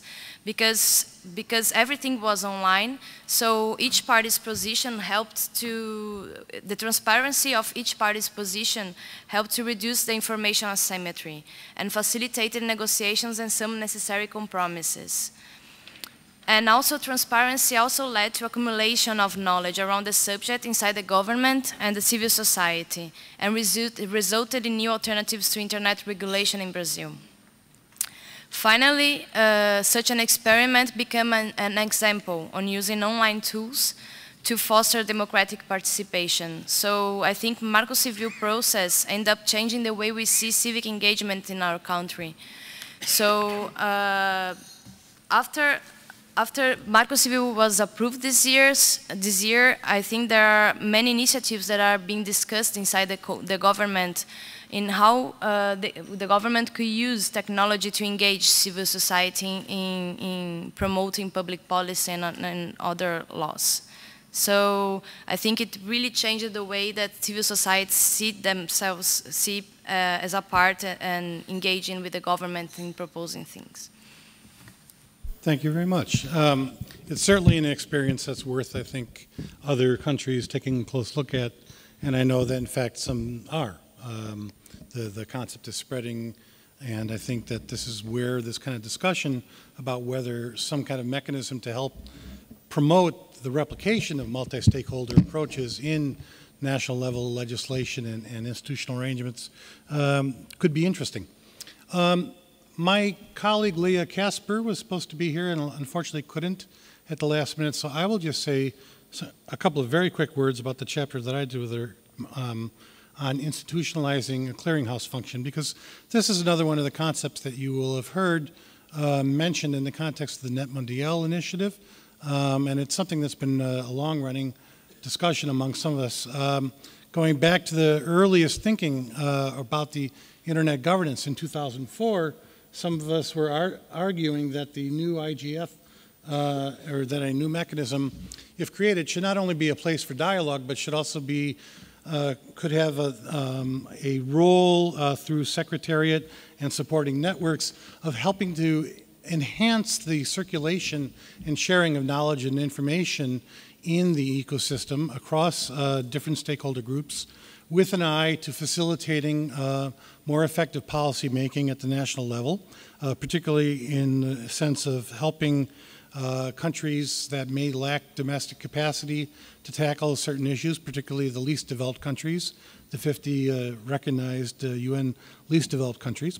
And also that having some sort of an information mechanism like this could be useful in helping to assess the performance of different internet governance mechanisms in terms of questions of transparency, inclusive participation, accountability, and so on. Obviously, requires some refinement, but I mean, there was even work done by APC and the UNEC and some others on a code of, what did you call it back then? Code of good practice on the conduct of internet governance. And if we could, in some way, more effectively surface, aggregate, pull together information that was of relevance to internet governance and make it accessible to people, formatted in ways that is easy to use and so on, and perhaps add to that analytical capabilities and support in developing relationships to be able to pursue effective approaches, that this would be actually a useful thing both for national level governments and stakeholders and potentially at the international level in terms of increasing the overall effectiveness of governance arrangements. And so we wrote a chapter trying to think about this in a new context because there's now renewed interest in the idea which we've seen both in this panel, the ILS panel report, and the text that was in the NETmundial. There is a sentence that's in the NETmundial agreement, which several of us pushed to get in there, which says it would be recommendable to, that wouldn't be my way of putting it, but anyway, it would be recommendable to analyze the option of creating internet governance coordination tools to perform ongoing monitoring, analysis, and information sharing functions. This is in the text, and it is something that people are thinking now. What can we do here in terms of mechanisms that draw on new software tools, for example? The European Commission has this initiative called the Global Internet Policy Observatory, where they're trying to do something using big data to sort of pull together information about like topics and package it in an effective way. That could be part of the solution. Other parts of the solution perhaps would require more human intervention and expert analysis and so on. But there's various ways in which you could do this, and we in our chapter map out some of the different considerations that would be involved in doing this and why it might be useful. Take a concrete example that we've debated this notion of orphan issues for so long. And many governments, there was a lot of debate in the CSTD working group on enhanced cooperation about what is an orphan issue. And you'll find governments who will say, well, for example, network security is an orphan issue because there's no UN agency that has a comprehensive overarching mandate for cybersecurity. And so where do we take these issues? How do we find solutions and so on? Well, of course, in the world of cybersecurity, the reality is you've got a highly disparate range of mechanisms at the national, regional, global, transnational level. But culling the information together that you would need to be able to forge an effective solution at the national level or to think coherently about how you might engage with those processes is not always easy. So if we had some mechanism that provided governments and other stakeholders with more easy access to knowledge and information around these things, we could help them actually concretely try to tackle some challenges that many people struggle with. And of course, this is something that has to be very much co-designed with the users and very much based on their conceptions of what they need and what would be useful to them and so on. So we tried to put some ideas forward about that. And then we raised the question of, if you were to try to build something like this, where might you build it? Where could you institutionalize it? And one option is to simply try to build on the existing so-called enablers in the international system, the expert communities and capacity building programs and other types of initiatives that already exist, but this is a little bit difficult in terms of coordination. Then there's other options to create a new mechanism, a multi-stakeholder mechanism, as some actors seem to be interested in doing, that would perform this function in an independent sort of way in cooperation with different stakeholders around the world. You could put it into an intergovernmental organization. Many intergovernmental organizations would very much be happy to take on this role and indeed sometimes in some ways already play it to varying degrees. You could put it in the Secretariat of the IGF or under the IGF umbrella, as many of us envisioned years ago. Or you could pursue a mixed strategy where you created a new multi-stakeholder body that provided expertise and did this work, but it worked in collaboration with the IGF and took advantage of the IGF meetings and so on. There's different ways of thinking about it, but the point of the exercise was to try to say, if we want to try to get serious about enhancing the ways in which knowledge and information and support for relationship management are done at the global level, would it be useful to try to create some sort of a clearinghouse function that could be performed somewhere in parallel with the kind of thing that we talked about before, supporting national and regional multi-stakeholderism. So that's sort of what we talked about in our piece, and I'm sorry that Leah is not here to have talked about it herself. So those were some of the ideas then that are discussed in the book about potential new initiatives that might be pursued. And again, how they might be pursued is going to be, of course, the subject of great controversy going forward, potentially, and all worth talking about. We have two more chapters I'd like to go through real quickly and then open up for some discussion, and we'll try to end a bit early as well. We started an hour late. The next section of the book deals with improving ICANN. There's a number of recommendations in the NETmundial outcome document dealing with ICANN, both with the IANA transition and its management, and the larger questions of accountability that arise in ICANN today. And we have with us from the Center for Democracy and Technology, Matt Shears, who co-authored a piece on the IANA transfer process. And I thought, Matt, perhaps you could share your main points from that. Thanks, Bill. My co-author Emma Lanza and I were delighted to participate in this process.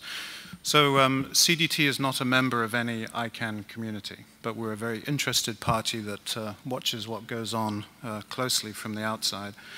So what we tried to do in this particular chapter was really look at the IANA transition in a broader context. What's the implications today and what kind of an influence has the US government's role and responsibilities in the DNS had in the past?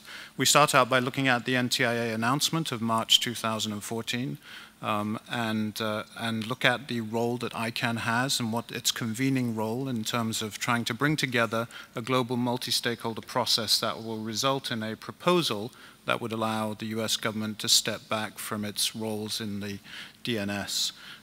We then go on to look at the US government's commitment to the privatization of the DNS from the very early days, from the white and green papers and the establishment of ICANN, and look at the principles that really underpin that commitment over time and how they have been translated in the IANA transition process. We really do then focus very much in the piece on the international political dimension and how has the US government's role, both its clerical role as a reviewer of changes to the DNS before they're implemented by VeriSign, and also as its stewardship role of the DNS, which is perhaps the part that has been slightly more controversial over the years. Indeed, we start out looking at the WSIS and the Geneva and Tunis phases, and we note how the issue of US government control, or the perception of US government control, I should say, and the role of the discussion around critical internet resources has very much shaped the WSIS and pretty much every internet governance discussion that we've had since. And I believe that this is one of the reasons why when NTIA made the announcement back in March that this was received with great welcome by many stakeholders around the globe, as much of a recognition that this is overdue, and also that it comes at a very important time in terms of the changing internet governance landscape. We look a little bit further at how the WSIS and obviously the role of ICANN in the IANA functions and the US government influenced the formation of the IGF and enhanced cooperation, as some of the things we've talked about already. And then how Snowden impacted it, because there's been some suggestion amongst many parties that, in fact, the IANA transition proposal was made at a very good time. We knew that NETmundial was coming along. We had had the Snowden revelations. There was a lot of pushback against the United States government engagement in internet governance and its internet freedom agenda. And many suggest that part of the reason and the rationale for issuing the announcement back in March 2014 was for the reason to kind of head off any further criticism. Of course, that's somewhat undermined by the US government's commitment, as I mentioned, to privatization since the very beginning. So jury's out on whether or not that was actually the case. We look a little bit at the Montevideo statement, and then we go on to NETmundial and discuss the requirements or the commitments that NETmundial has asked of stakeholders and the US government in general. If you were here in the session this morning, you would have seen Fadi hold up the NETmundial document and refer to how well ICANN is meeting those various recommendations. I would venture to say that perhaps there might be some dispute on some of those claims, but that's something we can probably discuss elsewhere. We go on to really then look briefly at the US domestic situation. We look at the .com bill and where that might be going. Obviously the Congress is in recess at the moment, and we're up in an election period coming up, so it's a bit uncertain as to where that might go, or whether or not handing over the internet, as some Republicans have claimed, is going to be an election issue. Who knows? And then we get into the issue of scope and accountability. Avery obviously covered accountability in her chapter, but we talk about how, in effect, the two parts of the IANA transition, the clerical and administrative role and the stewardship role, have been separated out into two tracks within ICANN, one on the IANA transition and the other on enhancing ICANN accountability.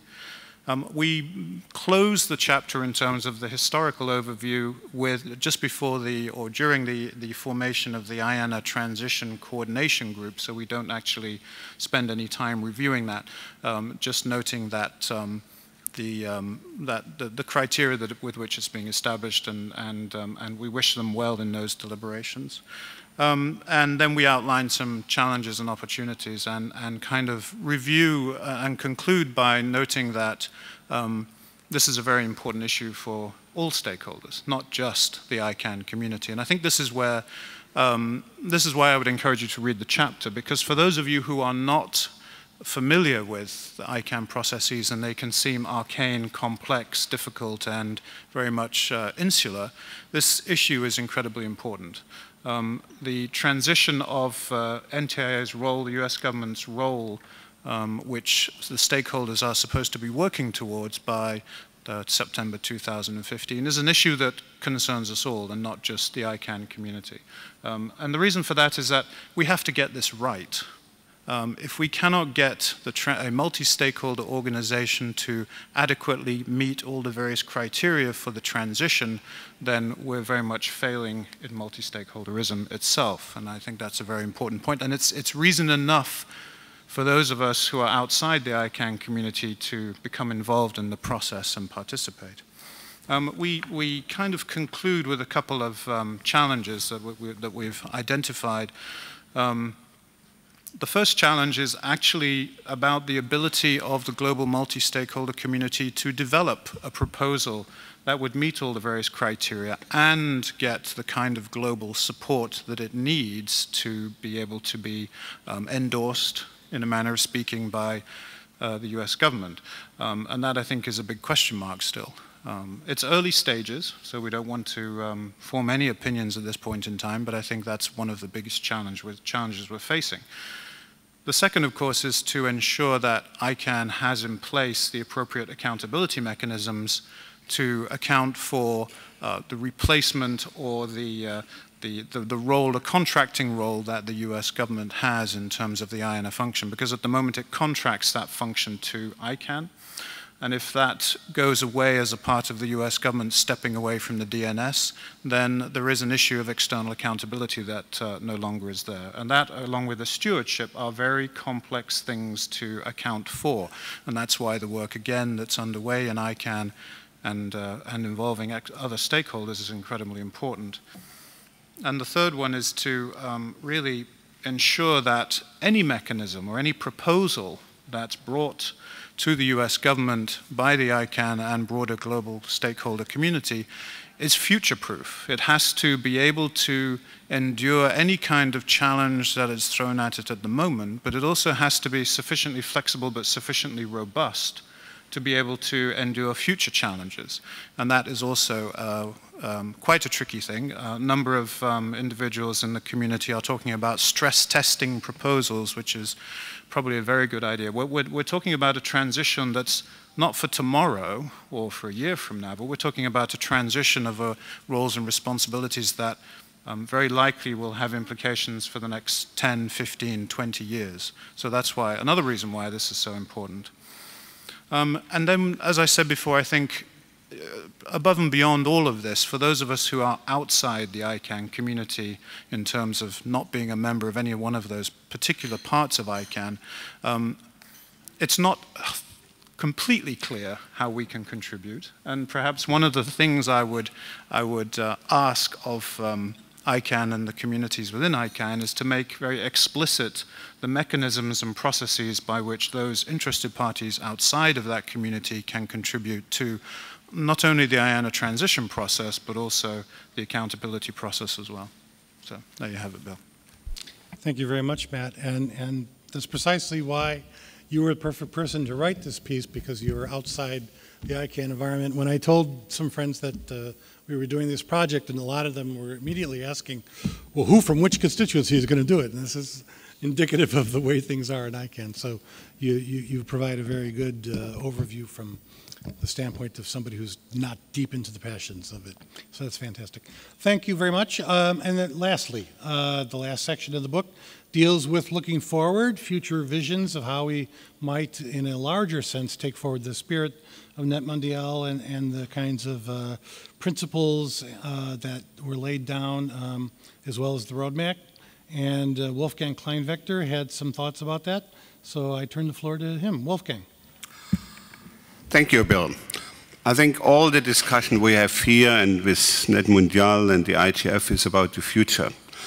And we have still 85 years to go in the 21st century.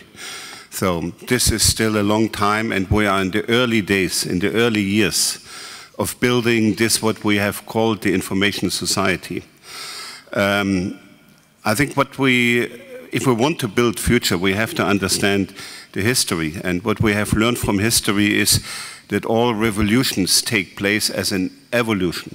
So that means step by step you move forward, and what Bill and others have also said in this session here is we have existing mechanisms and we add here a little bit and there a little bit, so that means this is growing, and after a couple of years, 10 or 20 years, we realize, oh, this is a new quality. We have built something which is really new.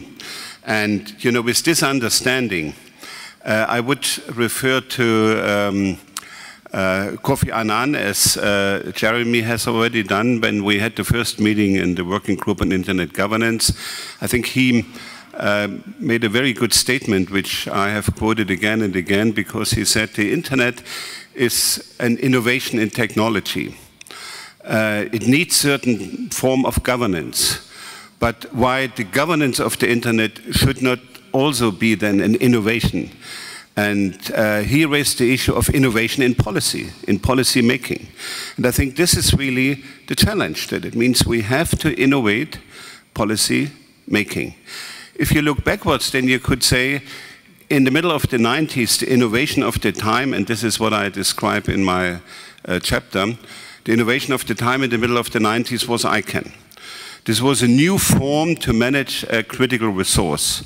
The decision-making capacity was given in the hands of the provider of the services and the user of the services, and governments were removed to an advisory capacity.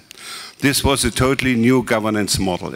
They did not use at this time the terminology stakeholder, but the provider of the services was a different stakeholder than the user of the services, and the governments were also a different stakeholder. So that means we had a triangle, a new triangle, which was different from previous triangle, because normally in the governmental and in the traditional triangle, the governments are on the top. The industry, private sector is lobbying the government, and the civil society, you know, if they are not satisfied with the government, protests in the street. So this is the traditional triangle, and I can turn this triangle around. And then we had the WSIS process, where also stakeholders was involved, and the outcome of the WSIS was another policy innovation, the IGF. But the IGF had no decision-making capacity. So that means it was just an equal treatment of the stakeholders, but without decision-making capacity.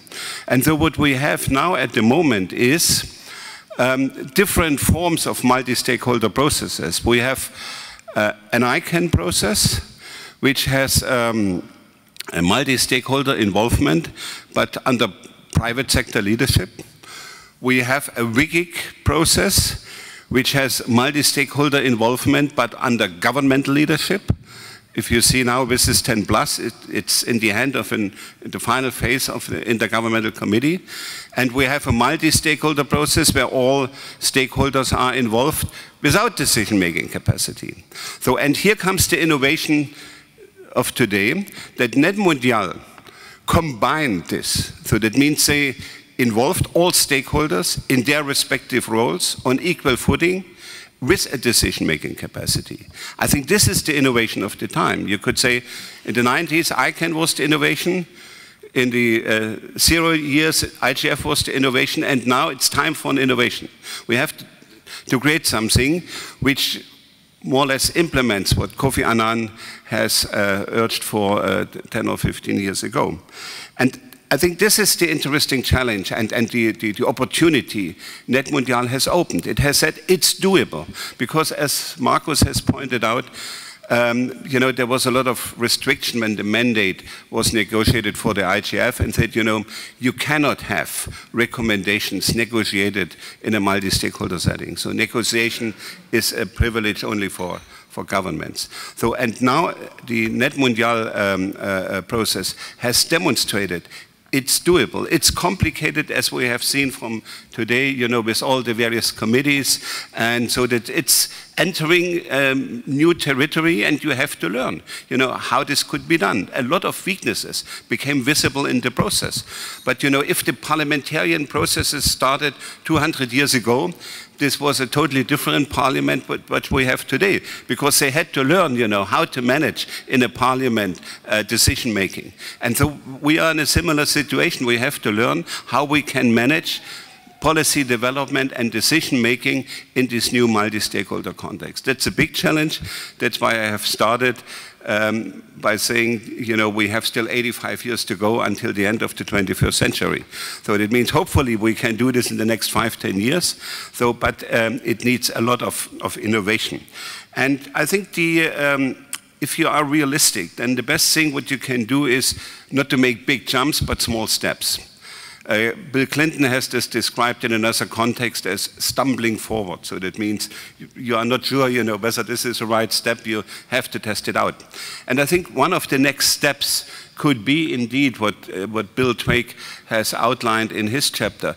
This is the clearinghouse. So that means probably before you make decisions, you have to understand the issue.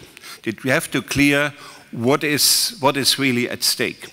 The IGF has done a great job in the last 10 years to identify issues.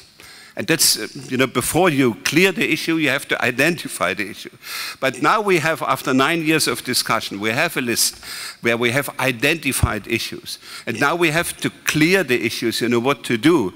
This is the next missing link before we come to solving the issues, or let's say, you know, creating frameworks where the issues can be solved. And by the way, the idea of the observatory and the clearinghouse was developed by civil society groups already, as Bill has said, in the first PrepCom from the WISE Summit. So it's not a new idea, but now the time is ripe, because the general environment has changed, that we can move forward. And among the various options Bill has presented, I would prefer to do this on top or linked to the Internet Governance Forum. Because, you know, the Internet Governance Forum is the right platform which should be strengthened. And new initiatives should strengthen the IGF, not weaken it. And there is no need for alternative processes to the IGF. But the IGF has to take the next step, and this means to get a more institutionalized stability, and next to better funding and you know, larger stuff, it needs also some of the mechanisms where you can help to find solutions for problems. And you know, my idea for the clearinghouse is that the clearinghouse could function like the root server in the domain name system. That means somebody has a query, he goes to a name server, and the name server has not the answer. The name server goes to the root server, and the root server, okay, you have to go to this name server, and then you will find the right website.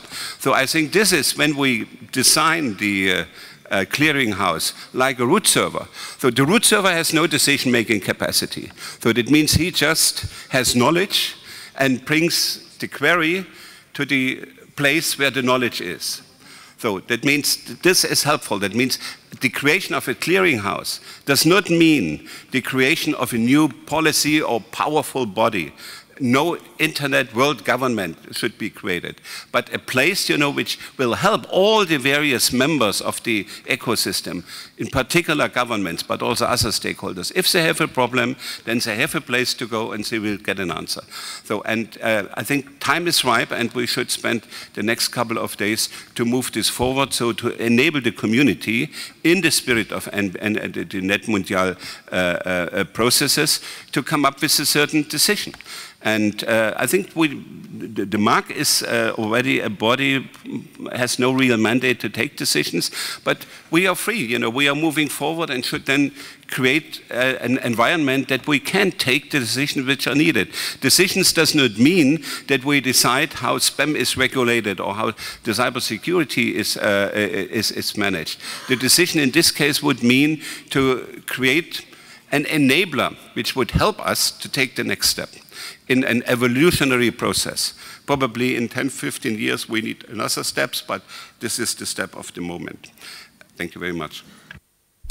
Thank you very much, Wolfgang. And just speaking of the step of the moment, if anybody is interested in discussing further the concept of a clearinghouse, I should point out that we have a workshop that we've organized on Thursday at 2:30. Wolfgang will be speaking, Henriette will be speaking, Marcus, myself, and there will be others as well, and we'll drill down into the concept more. So, to summarize then, the book is trying to lay out some of the institutional reform concepts that are built into the roadmap, and basically there's three main chunks of substantive issues that we could discuss. Strengthening the IGF, the question of whether strengthening and improving ICANN, and then the question of whether any new kinds of mechanisms or functions should be added into the ecosystem to try to improve the quality of governance more generally. And those are issues that we will take up in the last part of the day here. Apparently we've run an hour behind on the day totally, and so that means that what we're going to do, I understand, Henriette, is just fold together those last two open dialogue sessions into one free-for-all, where we'll talk about strengthening the IGF and the NETmundial initiative and whatever else anybody else wants to take up there. So before we go into the free-for-all, let me just ask if there's anybody who would like to address a question or comment to any of the authors based on what they've had to say specifically. Otherwise, we'll just take it into the general topic, but if the general discussion. But if there were specific points any of us made that would elicit a response, we can do that quickly too. And no. So then let's go to the broad integrated discussion. And who is moderating that? Would that be Marcus? Or Anya? Anya. Anya, can you come and sit at the table? I think people probably want a new voice. But we were going to have two separate discussions, one moderated by Marcus and Anya, focused on the IGF, one moderated by myself and Raul Echeverria, focused on NETmundial initiative. But I think we've covered so much of this already today that it's really just an opportunity for coming up with some recommendations. One important point for people to keep in mind is that what we come up with today will find its way into the chairman's report. And so there will be a way, we'll capture it, but there'll also be a way of feeding this into the IGF process going forward. So Anya, I think it would be nice if you can just open the floor and chair it for us, please.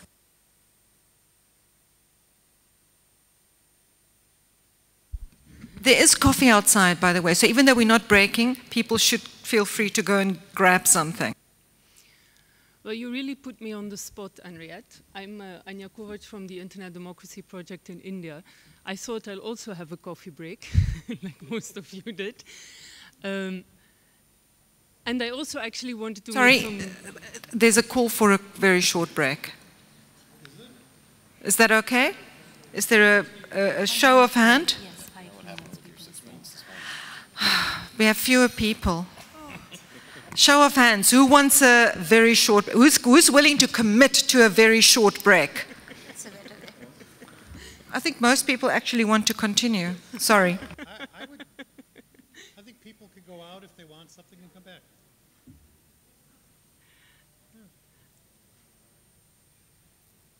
Okay. I'm a bit confused. She's saying, go ahead, open the discussion. Well, so I guess the idea is to have more concrete ideas, at least on how the IGF can contribute to taking the NETmundial outcome documents forward. I must admit I wasn't so clear on the goals of the first discussion session either. Were you perhaps, Marcus?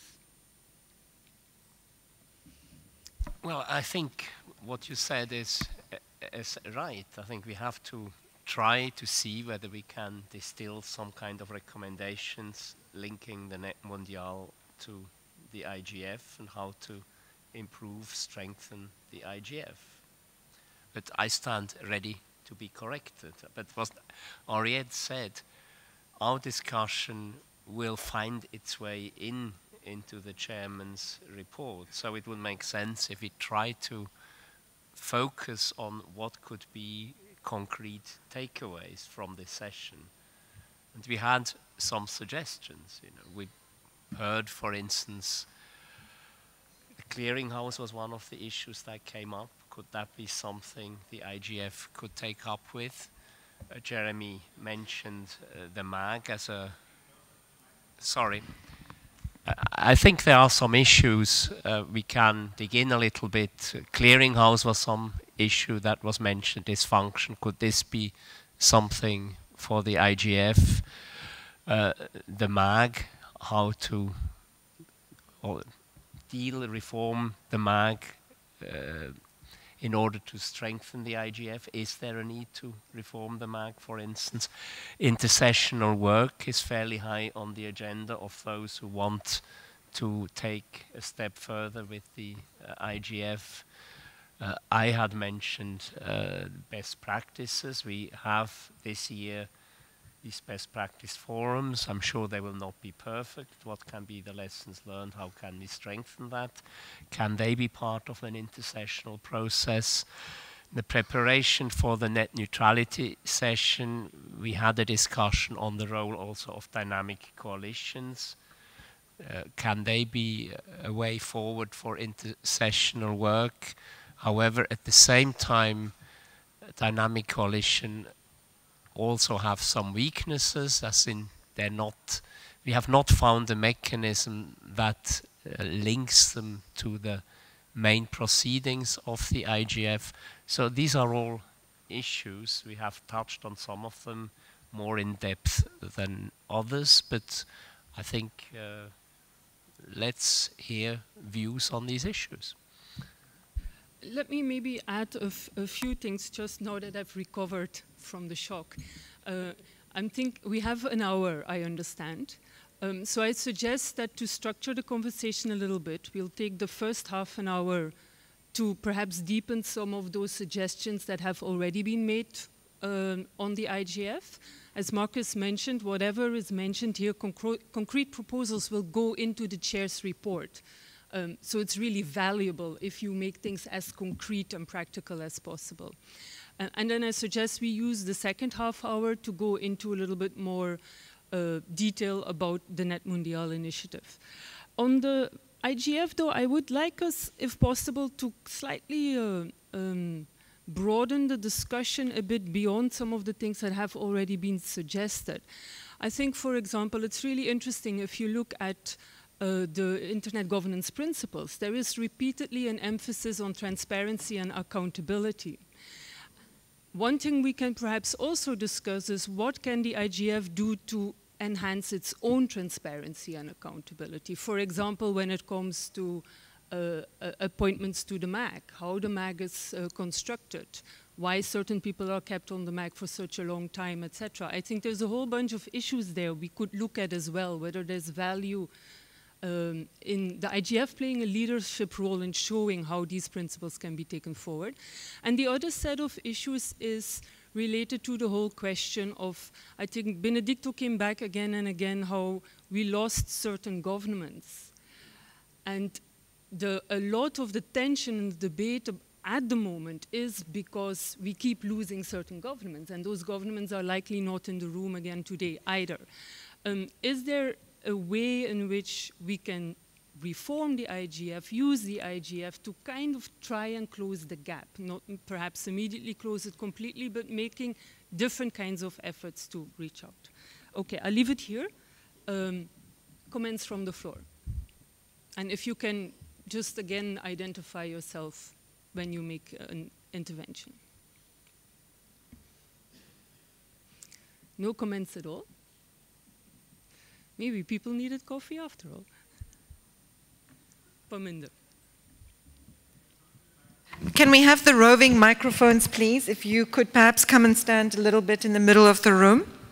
Thanks a lot.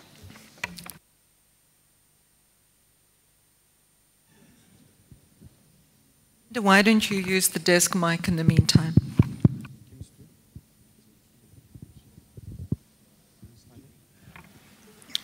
I'm Parminder from an NGO IT for Change based in Bangalore.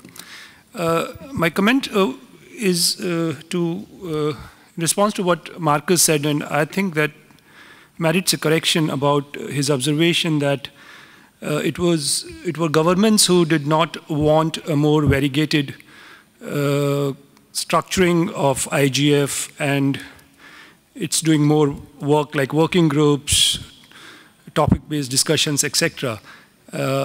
I think it's just the developed countries' governments and the technical community and the business who for the first 6-7 years did not want this.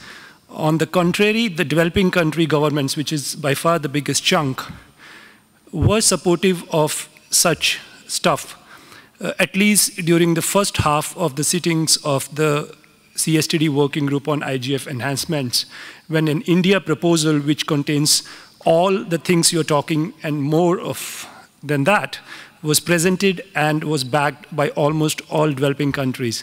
They wanted, and they were ready to form working groups, to have intersessionals, etc., kind of stuff.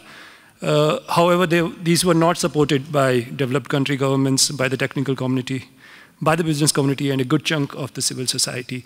And I think this, I just wanted to make that correction. And while I'm at the mic, I would also like to, because there's a lot of discussion about some kind of recommendations giving power for multi-stakeholder groups, which is very fine. But what that power is and how does it play out in terms of actual policy power is an issue. And when Jeremy speaks about a multi-stakeholder policy council, whom does it give advice to is the issue, because I'm happy with the advisory councils if they have a clear body to give advice to, but if you are not talking about any body to which they give advice to, then they perform the functions of what Wolfgang has been talking about in terms of a new parliament kind of a thing. They become the political power, and that is a huge problem. Multi-stakeholder groups cannot be the policy-making groups as such, and that should be checked against. My own group has been very vocal, asking for more support for improvement of the IGF, more powers to MAG, more structures, but it has become diffident when it sees that the effort is to have multi-stakeholder bodies themselves define and make policy and not be giving recommendations to anybody else. If any clarification on these from Wolfgang and Jeremy would be appreciated. Either Wolfgang or Jeremy want to clarify? Well, Parminder and I have gone back and forth over this a few times, so it all comes down to the dispute that goes well back to WSIS about the equal roles and responsibilities, or the roles and responsibilities rather of stakeholders, and the problem that we have is that and this was something that I thought of as a breakthrough at NETmundial, was that finally there was a recognition that there is no predefined hierarchy between the stakeholders. Neither are they always all equal. It really depends on the issue at hand. On some policy issues, governments are going to take a lead. On other issues that may be more technical, then the technical community may have the legitimacy to take a lead on those. There may even be issues such as the distribution of certain resources where the private sector can legitimately take a lead. So I don't think that we can say that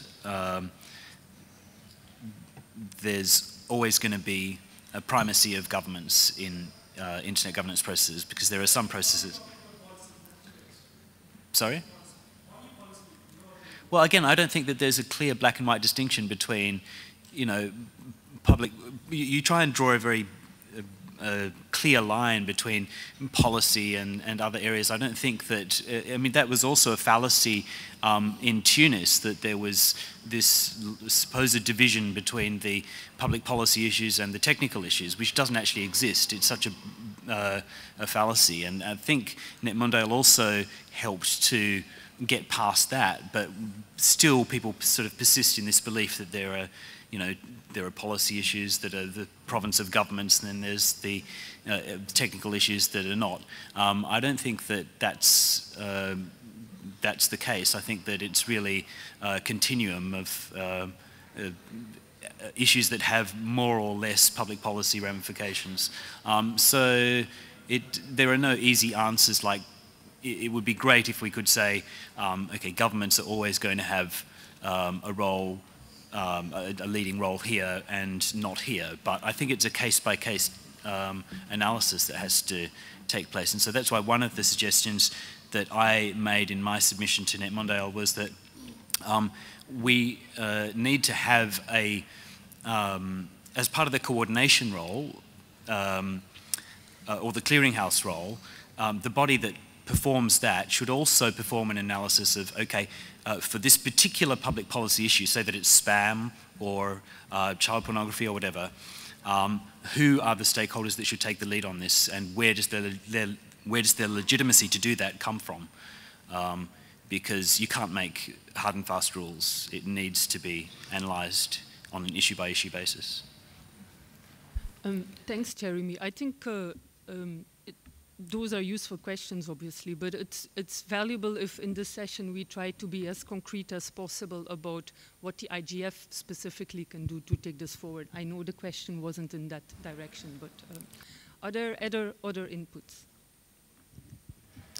I guess, I don't know if it's clear enough, but I guess one of the key issues that have been a threat throughout the entire day was whether IGF or something connected in parallel to the IGF, particularly in Brazil, should pilot a very specific outcome related that would be similar to NETmundial. No, something like a multi-stakeholder declaration on spam. That's just to take a specific example. That's kind of, and if there's value on that specific outcome of IGF, that would be follow maybe a similar procedure or something very similar to what happened in NETmundial that could run in preparation to NETmundial, maybe a day of consultation, day zero of NETmundial Brazil, that would have similar global consultation process and would have certain level of multi-stakeholder negotiation coming out of that.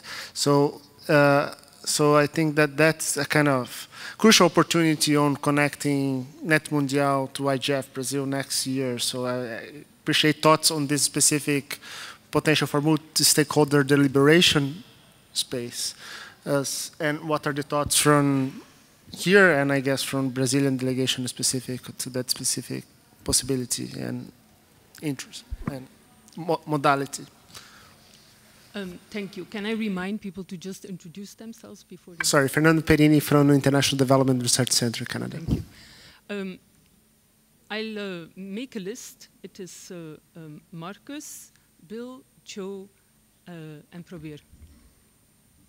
Yeah, I was basically going to react briefly to what Parminder's statement, make a factual correction, but on what you just said, I think a declaration on spam would be the wrong approach. Whereas on spam, for instance, we are already at this IGF producing, working towards best practices. There, sorry, yes, I need to talk about, documented established best practices that can produce a tangible outcome, but I certainly agree that to learn from NETmundial and to use this kind of procedure with have an iterative process that allows the community to come in. But my point was, when I said that governments did not want to begin with working groups because they did not want to create the impression that the IGF is a new organization, and that is in a broader UN context. You have this resistance in whatever area of activity. Parminder is right in saying that developing countries wanted this, but the biggest contributors to the UN budget always resist any attempt that looks like setting up a new organization, and that's not just related to ITC or the internet, that's in any area, because they always say the UN should redistribute, should refocus its activities where the new priorities are and shift the budget around, not just add to the budget. And this is also one of the reasons why the IGF is funded through voluntary contribution. So this is a big, I think, systemic problem. We may or may not agree, but it exists.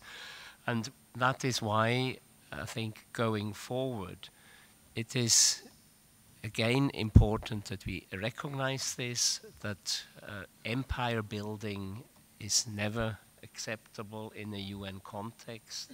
So you cannot go from what is a very light setup and now immediately move a next step and come up with very elaborate structures, but you can do it within the existing system and move slowly, building on what you have. And I think to begin with, there were no working groups, but then it was said, okay, let have the dynamic coalitions emerge, but now they have emerged, and we had this discussion a bit. We had an exchange on the net neutrality lists. There was a group of like-minded people who came up with principles, but we did not have a process that allowed these principles to be validated by the broader community. And I think this is one of the issues we will have to address when we go forward. If we pick up issues, if we have dynamic coalitions, and nothing wrong with them. There are many of these dynamic coalitions are very enthusiastic, but on the whole they tend to have a group of like-minded people, and they don't attract people with opposing views, although they say we are open, but it's sort of an insiders club, and they don't go back. We don't have a mechanism that allows them to go back with their findings to the broader community and say, is this something the IGF community buys in? And I think this is an important issue to address if we address intersessional work. How do we conduct intersessional work? Or if the MAG creates working groups, then how do we set them up in order to have legitimacy? And we only have legitimacy if we have a buy-in from the broader community. So, well, I do apologize. Do I have to repeat all I said? No.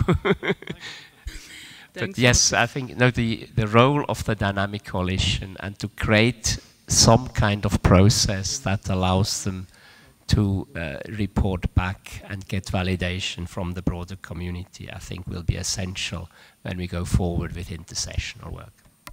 Well, and in that sense, though, even if spam was perhaps not the best example, I think the suggestion Fernando makes still very much stands, because I agree that one of the things the NETmundial did was it moved us all much more towards a consensus because of the way that document of principles was drafted. So I can see the point of your suggestion. And I guess you're pointing out maybe net neutrality is a good team, but... So going back to the early days, I remember, you might remember this because it was kind of a fun moment.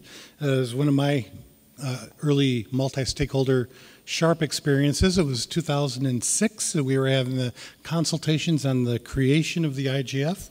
And I got up and I gave a spiel about how we should create working groups. that would be focused on particular issues, and they would develop this train of activity, etc. And then I had the representative from a prominent industrialized country government that I shall not name get up and basically rip my head off in front of several hundred people and say, this can't be done, and we'll never do this, and working groups in the United Nations are a disaster, and it would cause bureaucratization, and this is all kind of... So, yes, we went to the dynamic coalition model, and the dynamic coalition model has been an interesting and useful way of mobilizing some energies, but one of the things you don't see a lot is dynamic coalitions with strong buy-in from governments, because you don't have...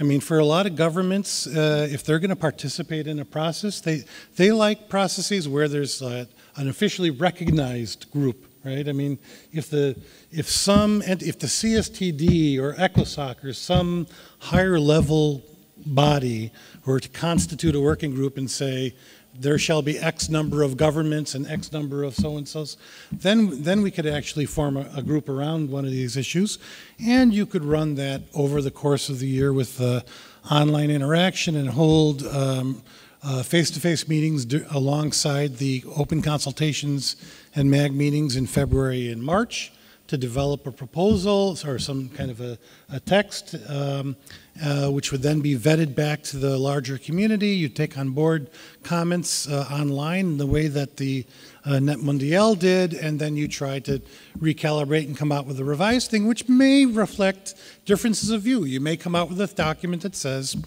some actors believe so-and-so, and some actors believe so-and-so. But that would at least have the clarifying role of bringing something to a head.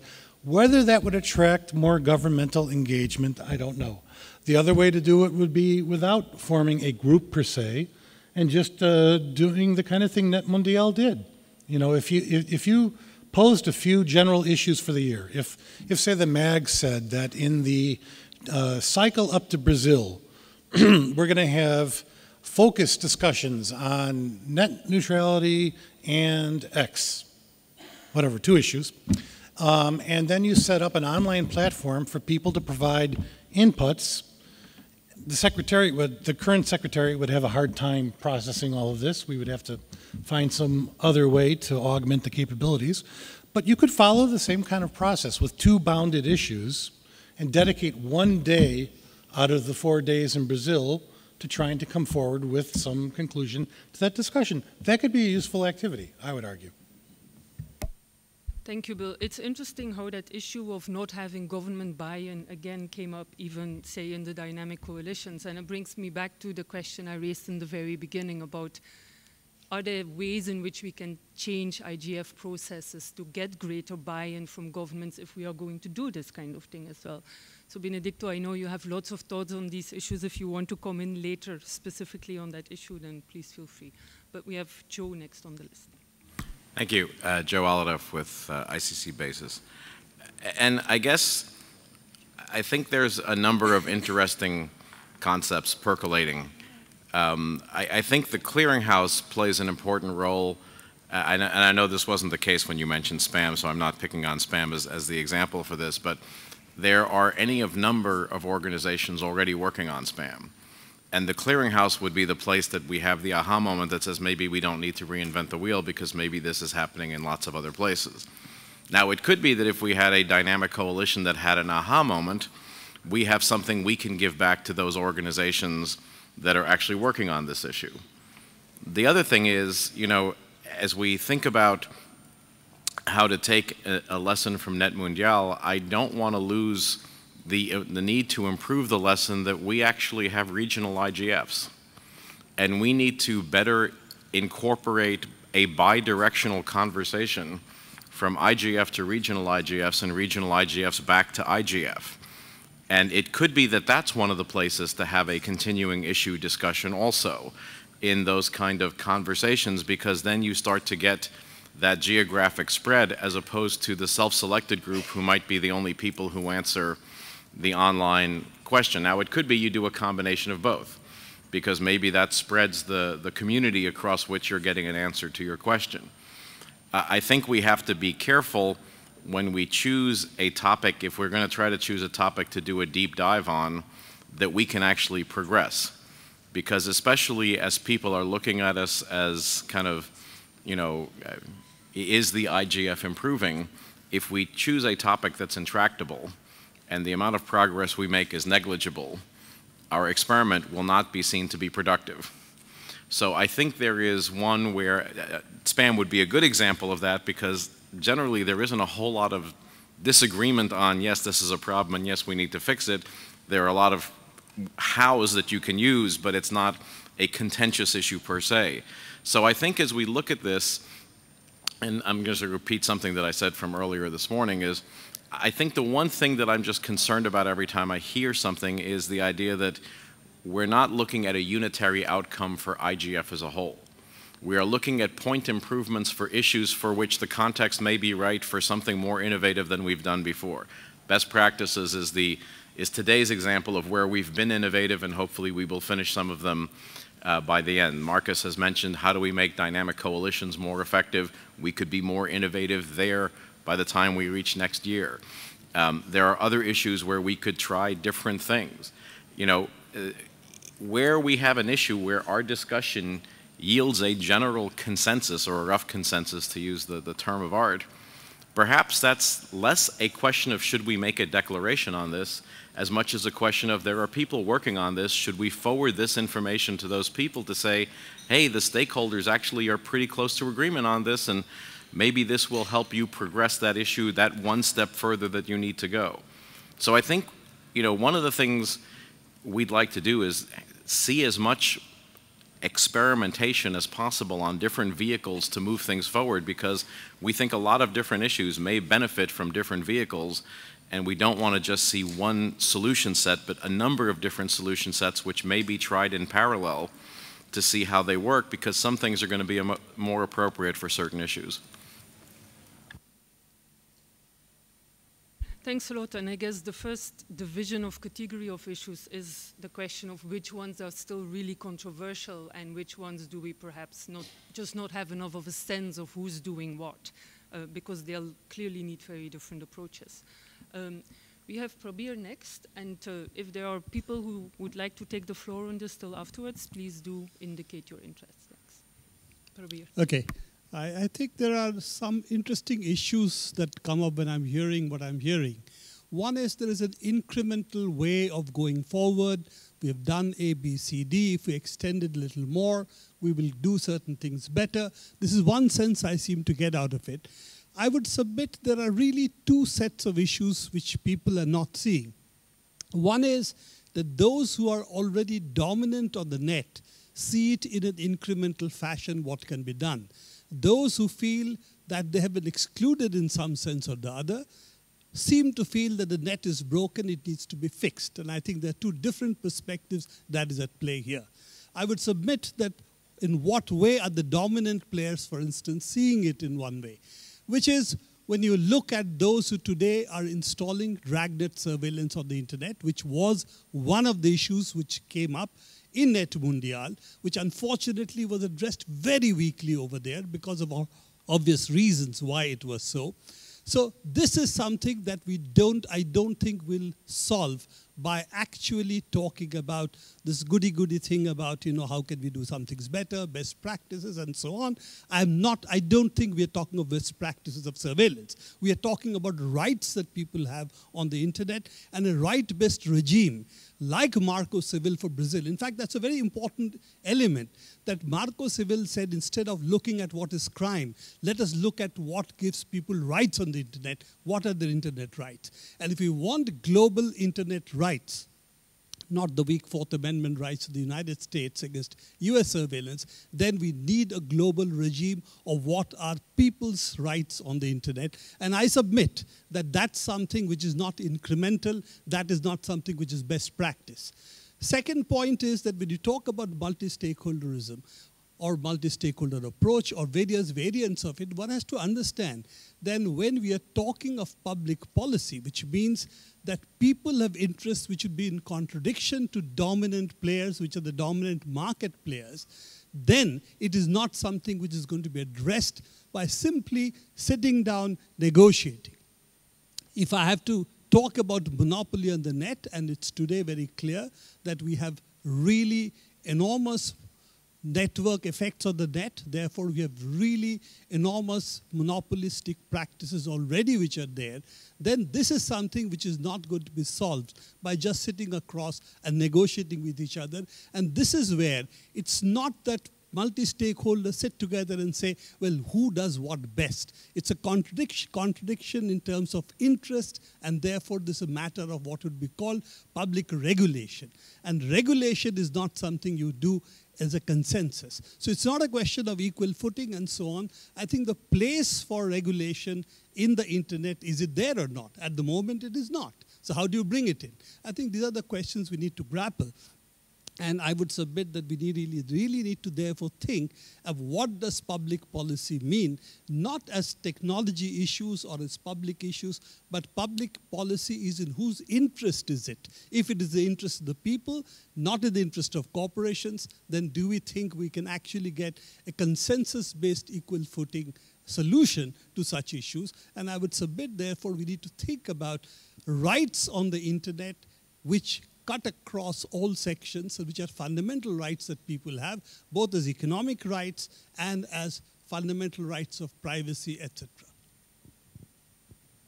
Thank you, Prabir. Can you also just introduce yourself? I'm Prabir Purkashta. I come from the Free Software Movement and Knowledge Commons in India, also a part of the JustNet Coalition. Thank you. I think it's a good question to think more deeply about what kind of changes we need to strengthen the way in which the IGF can service the public interest.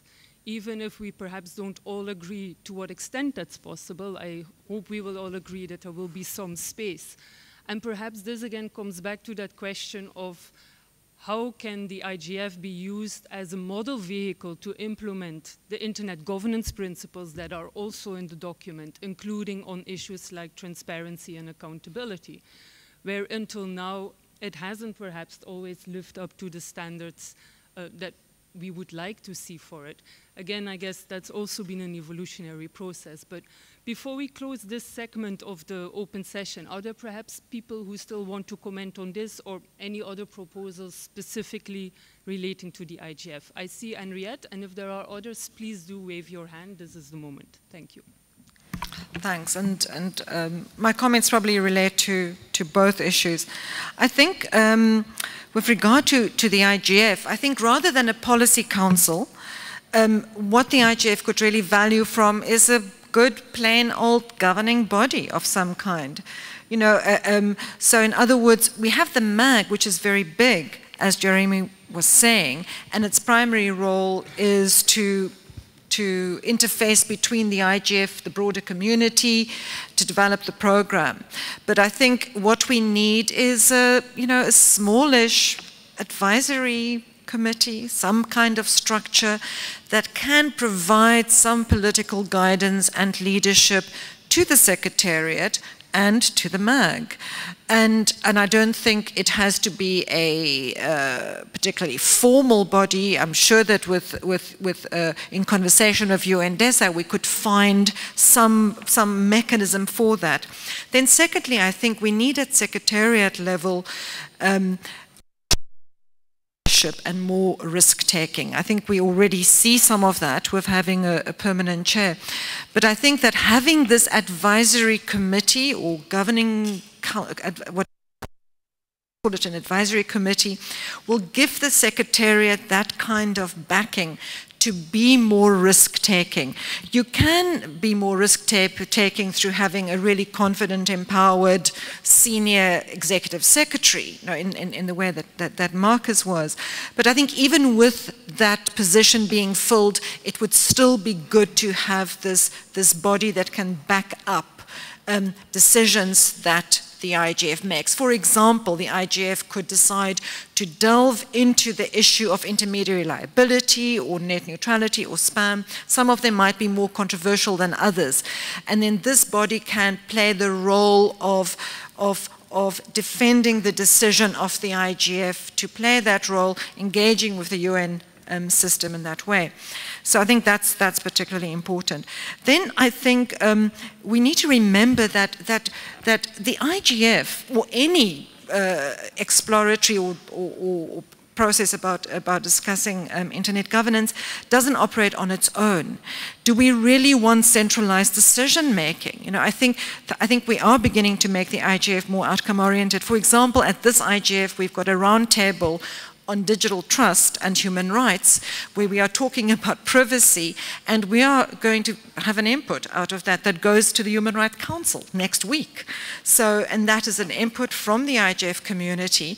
It's not, you know, it's just something that comes from a discussion at the IGF, and it will be going to the Human Rights Council. So let's remember that. We don't have to fill the gaps in informed, evidence-based, multi-stakeholder policy making just in one forum or one structure. Then I think just to look at how the NETmundial can be operationalized in the IGF and through the IGF is to really look at those principles. I think Janus Karklins asked earlier, you know, we should be asking the questions not just have you read the statement or do you support it, but are you adhering to it? That NETmundial statement of principles put human rights at the core of how the internet should be governed. It makes governments accountable for the enforcement of those rights. So Prabir's question and about rights. And I think in the IGF, we can use this as a space to evaluate and reflect whether the internet governance processes we are involved in, be they ICANN, fully multi-stakeholder or national or regional, are actually adhering to those principles. And we can also do that at a regional level, at a regional IGF level. So, you know, principles without accountability will not go very far. I think the other point, I made it in my chapter, so this overlaps with the book chapter as well, but is really getting those NETmundial principles discussed and adopted in full or in part, I don't think it matters, by intergovernmental spaces. I would like the ITU, for example, to talk about the NETmundial principles. I think that would be a much more productive conversation than a conversation that we tend to have, which is, should the ITU be allowed to talk about the internet or not? Which I think is a conversation that's going nowhere, because everyone's talking about the internet. Why can't the ITU? So I think that, you know, and I think the IGF can remain that space which is maybe a little bit chaotic, but where all those ideas and processes can ferment. And then I think, as we've heard, I think Fernando's model is an excellent model of taking those issues and then applying a NETmundial set of mechanisms to those issues in between the IGF to take us further. But then I think my final comment is really, it's more in response to Parminder about policy and whether you can separate policy from implementation or other processes. And I really don't think you can. And it depends on the issues. You know, there are, when it comes to holding governments accountable for human rights, for example, you need a very traditional relationship where governments have to be held accountable, and we do need mechanisms at global and national level for responding to those violations. When it comes to making sure that our policies are implemented, you need, particularly in the internet, but I think in other areas as well, you need a more collaborative model. You know, I live in a country which is famous. South Africa is famous as a country which, in a sort of post-colonial, post-apartheid context, has made many really fantastic social democratic policies that are not being implemented. And because there's lack of capacity, there's lack of compliance. And so if you separate your policy process from a relationship and a discussion with those that actually have to implement it and comply with it, you often have a poorer result. You might develop a multi-stakeholder policy which is not quite as in the public interest as containing the power of business as you might like it to be, but you can have a far better result than having policies that contain and try and regulate and control business in a way that then is actually not feasible. It doesn't work. No one enforces it. And what happens then? So I don't think this model applies to all issues particularly, but I think there are some issues where if you want a good result or as good as possible result, then working in this collaborative, multi-stakeholder way is going to give you the best result. But then there might be other issues where you need a more traditional normative framework and holding actors, be they governments or business, accountable in a more traditional way. So I think different solutions for different types of policy problems. I was very clear, I don't know if you were listening to me, I said that when it comes to human rights, and in the NETmundial statement, the statement says very explicitly that governments have the primary responsibility for ensuring the enforcement and protection of human rights. In any case, I think even the Marco Civil, which we keep hailing as a wonderful example, was developed in a multi-stakeholder way, even if in the end it was, of course, passed by Parliament. So I think there are many levels to this. There were two more people who wanted to comment on this issue in specific. I'm really concerned, though, that I also want us to have enough time to still discuss the NETmundial initiative. So can I ask both of those people to be very brief, maybe 1 minute? Bertrand, you were first, and then it's Bill. Is there a mic for Bertrand? Or otherwise, just come to the table for a minute, maybe. Thank you. My name is Bertrand Lachapelle. I'm the director of the Internet and Jurisdiction Project. 2 quick points. The first thing that we learned with the NETmundial is that it is possible to do something. The second thing we learned is that it needs resources to do something. It needs human resources and it needs financial resources. I think there's something we don't say, and we should say much more loudly, is that 180 countries at the level of heads of state have created an institution that they do not fund. The first thing that the Association for the Support of the IGF should be doing, and we should all be saying, is you have created this. It is your duty and responsibility, given the amount of money that is being spent on conferences all around the world, to actually make sure that there's a secretariat that can function, and that you don't organize a meeting of 3,000 people with 2 people in a secretariat. That doesn't work. The second thing is, as long as this is not the case, in as much as I support fully what Bill was suggesting, it cannot be done by the secretariat.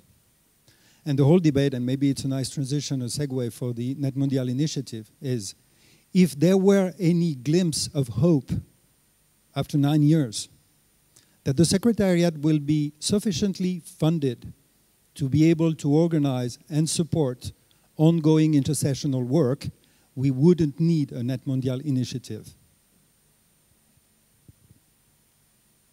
It's a catch-22, though. There is no funding because there is no government buy-in. And because there isn't funding, we are not doing the kind of things that would actually lead to bigger government buy-in. So, Bill? Can I respond to that? I think it's more than... I think there's also fear of investing in the IGF and actually making it permanent. I think there's fear from governments, and I think there's fear from other stakeholders. So I think the IGF is at this juncture where it was, as Parminder and others were saying, it was very risk-averse for the first 5 years. It then went into a more risk-taking era. Human rights was on the agenda, surveillance, net neutrality this time round. Where next? So I think there are enough stakeholders that do believe in it and that are willing to invest in it. And my fear about the NETmundial initiative is, in fact, that it could, rather than focus and concentrate the effort and the investment and the financing, that it could disperse it. And I think there are solutions around that, but I think those are the solutions that I would like the NETmundial initiative to address. Well, we're clearly moving into the NETmundial initiative already, but Bill, some final, very brief comments, please. I just wanted to make a suggestion that everybody will hate. But I just wonder about this. Henriette and I have had this conversation a number of times. The question of getting more G77 governments really interested in participating in the IGF.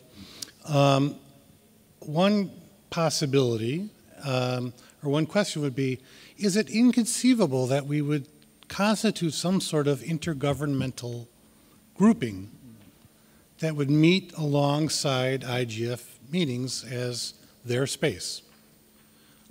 Because we've gone through this process for 10 years of governments saying we don't have the space where we're comfortable working with each other and having the kind of dialogue we want to have, da-da-da-da-da.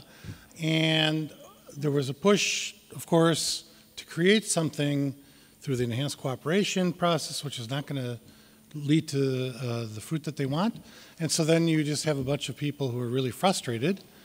And I know that this is, we've had this conversation. I know you don't care. I can't help wondering whether having some kind of mechanism where governments could meet during open consultations and alongside, I mean, you already have the high-level thing, right?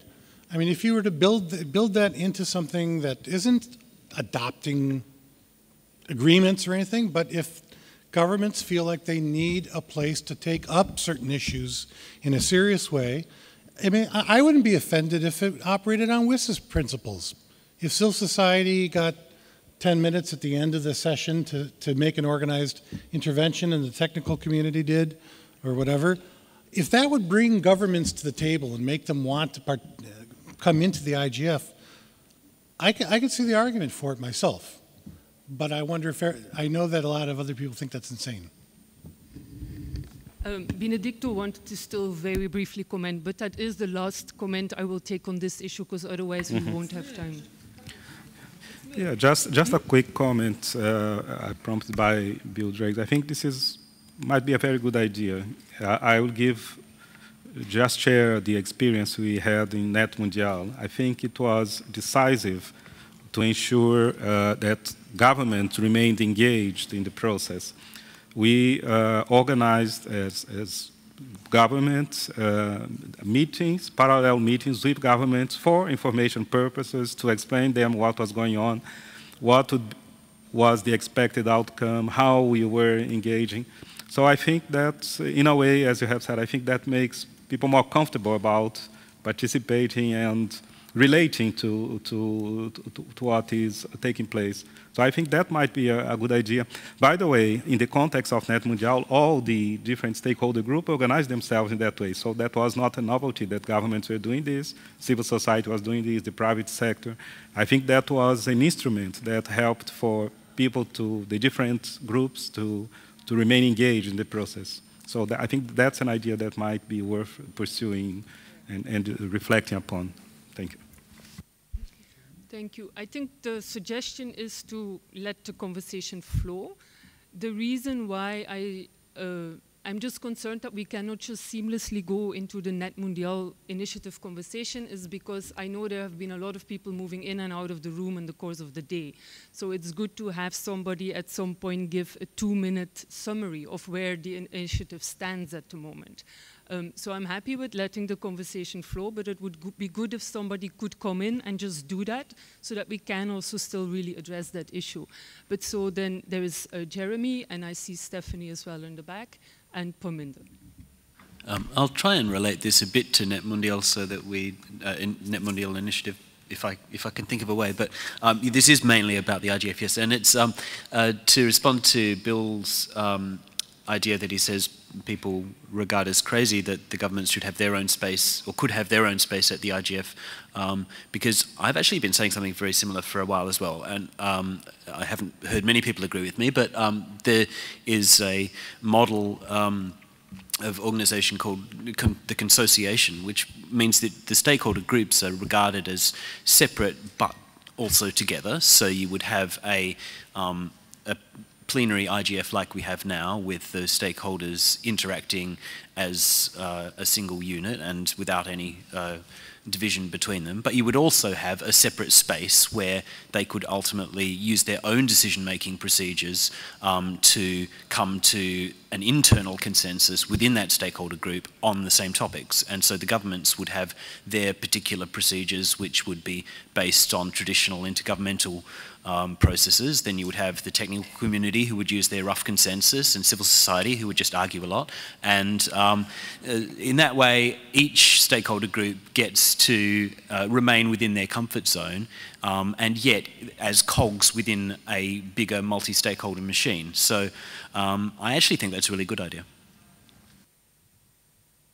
Stephanie? I was just going to say that whether this is the ultimate idea, and I'm not familiar enough with how the IGF government participation has worked, whether it's the final solution or not, this is an area that needs work because, quite frankly, nature abhors a vacuum. And if government continues to show up at ICANN's door with policy issues that really ought to be brought to another forum, because in my view, the GAC at ICANN is an odd way to get things done, then this, possibly an open-ended discussion of how this could work ought to be started. So, and it does seem to me some kind of parallel thing at IGF, because clearly some of the cybercrime issues are not being addressed through the Budapest Convention either. So there's a whole cluster of issues that require some work here. Can you just introduce yourself also? Sorry.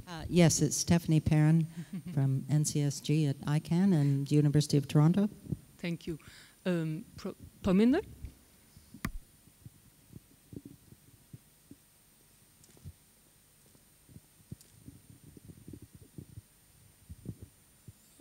I would like to comment on Bill Drake's proposal, but I'll have to just go back because that's relevant to my comment on what Jeremy said about policy not being clear vis-a-vis technical and implementation stuff, and also what Andrej said that other stakeholders have to be together at certain processes. Now, I clearly differentiate policy making as something specific, and unless we do that, we cannot make progress in governance. Policy is something which on one side has to represent the people's will, and it has to represent people's will because on the other side it has coercive power. And there are only certain kind of things which are the nature of public policy, policy as in public policy, and that's relatively a distinct area. That way nothing is distinct in social sciences. Now, and this is important vis-a-vis Bill's proposal, and I think that's a very good thing to think about governments being able to meet together in the IGF and talking things among themselves. Now, there are two things which are important. I think institutions should be subordinate to the objectives. And the objectives here, from my view, are that, yes, there is a need for global internet policy making today. There's a huge need. We are facing a vacuum which is very dangerous to global public interest. And objective number two, that it should be done in as participative manner as possible while being legitimate representation of people's will. These two principles can as well be met if governments, so public policy making has to be done by legitimate representatives of people, however, should be immersed in a highly participative environment. Now, whether there are advisory groups attached to a policy making space, as in OECD and in the Government of India's Committee on Internet Rights, Internet-related policies proposal, or the other way around. There is a huge participative sphere within which a policy-making part gets attached. I agree that second part would probably make it even more participative. As long as this can be done, that governments have a place where policy-making function can legitimately be done, and it is immersed in a huge participative sphere, which is the IGF, and instead of the stakeholder advisors going there, is the policy-making systems which come here, which is a perfectly good arrangement, and I think therefore this suggestion has a considerable merit, and we should be looking at it. Thank you. Thank you. If there's, I don't see any hands right now, so I presume that on the IGF for the moment we've exhausted our ideas. I know it's coming towards the end of a long day, but let's also still briefly at least look at the NETmundial initiative. Henriette, who do you think would be the best place to perhaps give a brief introduction of where that stands right now? I just want to make sure that everybody in the room is on the same page. Anyone from WEF here? We did have a presentation this morning from Alan Marcus, and I think the sense is that it is in transition, and that I also get the sense it might have shifted, but I think the point that Alan made from the WEF perspective is that they are that they have a track record in working with leaders from business and government and bringing them together, that there are many business leaders that they have an established relationship with that are not yet engaged in internet governance, and that they feel that they can play a role in facilitating that. So that's what was said this morning. I think many of us who were either at the NETmundial initiative launch or who watched the webcast, the scoping meeting. And I think the fact that it's a scoping meeting is also important because there's a transitional process. So my understanding is essentially that there's a 6-month period. Jeremy, you probably better, I don't see anyone else from there, that there's a Bill Drake, there's a 6-month window here, which is an exploratory window. Could you just explain what the status is, Bill? There's been some evolution in that, I mean, the way the WEF people presented it originally was indeed 6 months of sort of dialogue and scaling up, and then we kind of let it go, and it goes out into being some kind of a broader process. But the way Fadi kind of described it in Geneva was 6 months, and then we launch a thing. We're done. We've done the process, and we'll create something, and that surprised a lot of people. And I think there's a recalibration now going on. I spoke with Virgilio about this, and I think that they understand that they're going to have to go slower, that they're going to have to build a much more open and inclusive process, that they have to have some kind of committee to oversee the projects, or maybe multiple committees. Virgilio even made the suggestion, which made Jeremy fall out of his chair, that perhaps OneNet could be used as a means of helping to populate those committees in terms of multi-stakeholder participation. In any event, I think the most important thing, though, for people to keep in mind about the NETmundial initiative, as somebody who has very mixed feelings but is less negative than a lot of my friends in civil society, is it is explicitly not a norm-setting activity. This has to be clear. Can I finish, or do you want me to? Oh, yes, Raul has his hand up. So this just has to be understood because, the way information was kind of presented in little dribs and drabs, a lot of people started to project a lot of thoughts onto what this might be, and it seemed like they were, the view was, here's this NETmundial process that was a globally inclusive process, and now it's being privatized and taken over here and given to this kind of closed space. There's no interest in WEF in actually being a policy norm setting place. What they want to do is fund initiatives, things where resources are brought together to build some new thing. So they're not looking to be the place that sets rules for global intellectual property or surveillance or whatever else. They're not imagining that Davos will trump the WEF or some other organization, etc. They're trying to use it as a means to bring resources together and get high-level political support, get Angela Merkel and the rest of them, when they're not dancing and drinking at Davos, to say, yes, we will resource this thing. So whether you think that's a good thing to do or not, I just want to be clear, it's not a norm-setting activity.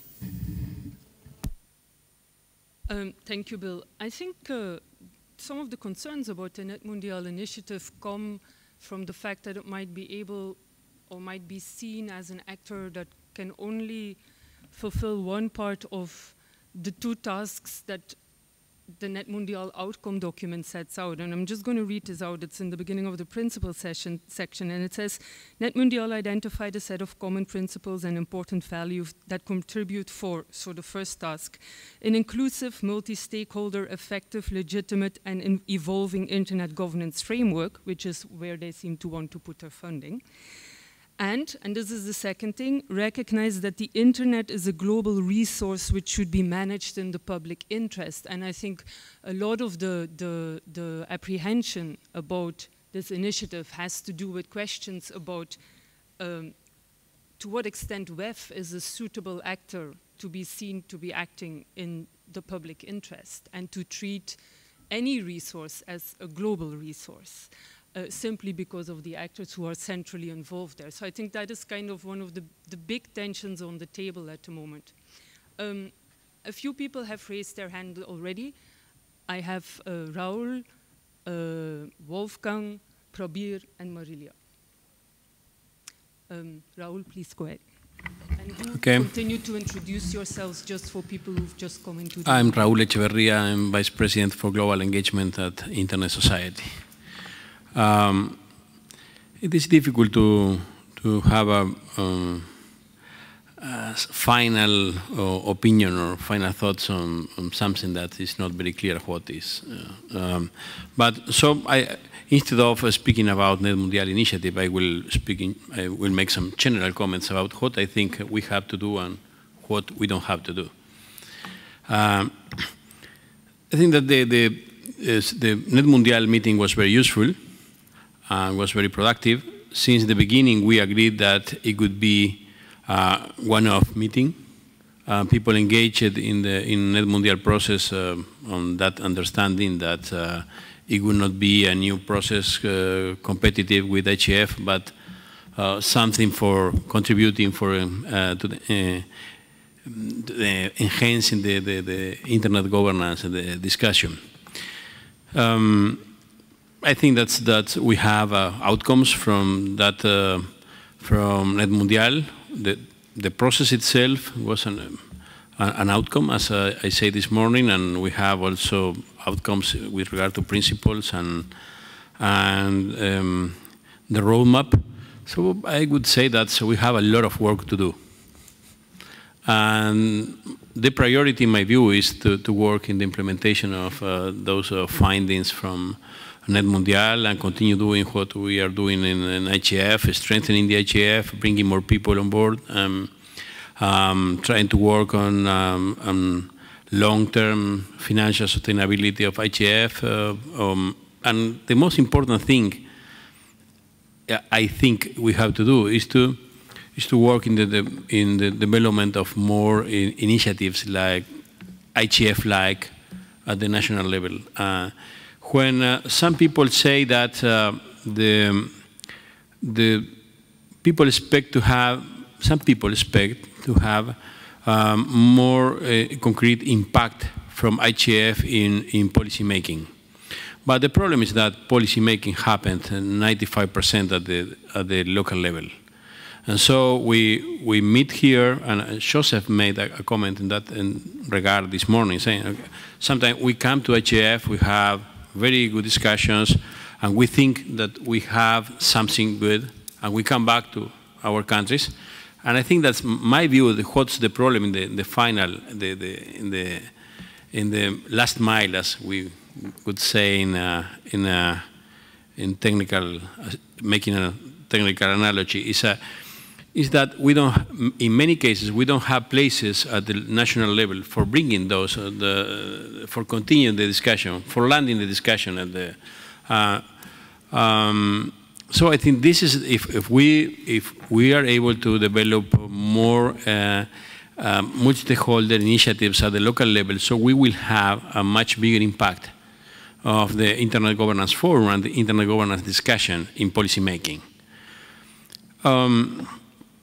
This is one thing. So having said that, what about the NETmundial initiative? I don't know exactly what NETmundial initiative is, but if it is a new process, it concerns me a little because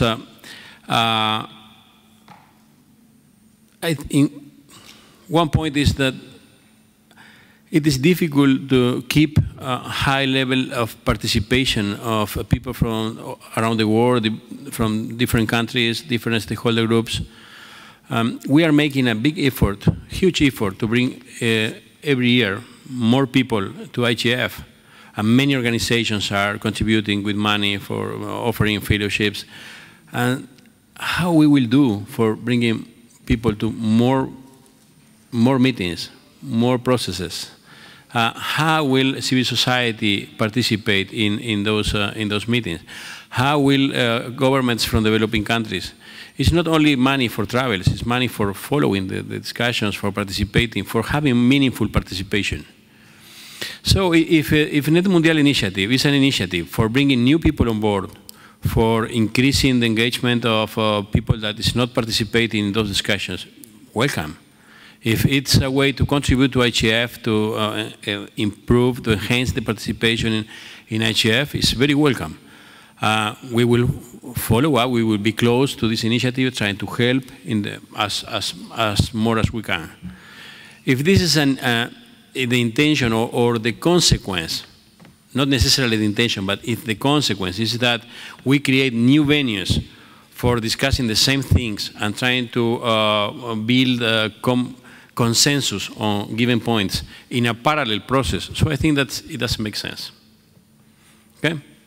So let's see. So I'm not against anything by definition. I'm always in favor of any initiative that contribute to bring more people to the discussions, to involve more people and more stakeholder groups, all the groups. It is true, I think that it's true that there are sectors of business that are not involved in those discussions. Happen the same also in other stakeholder groups, and there are a lot of people from governments, from civil society that should be involved or could be involved in the internet governance discussions and are not yet here. So if there are other initiatives and civil society organizations create new platforms or new programs, projects for increasing the participation of civil society, it's wonderful. But creating multi-stakeholder groups, committees, populating new committees, I think that we have to be careful.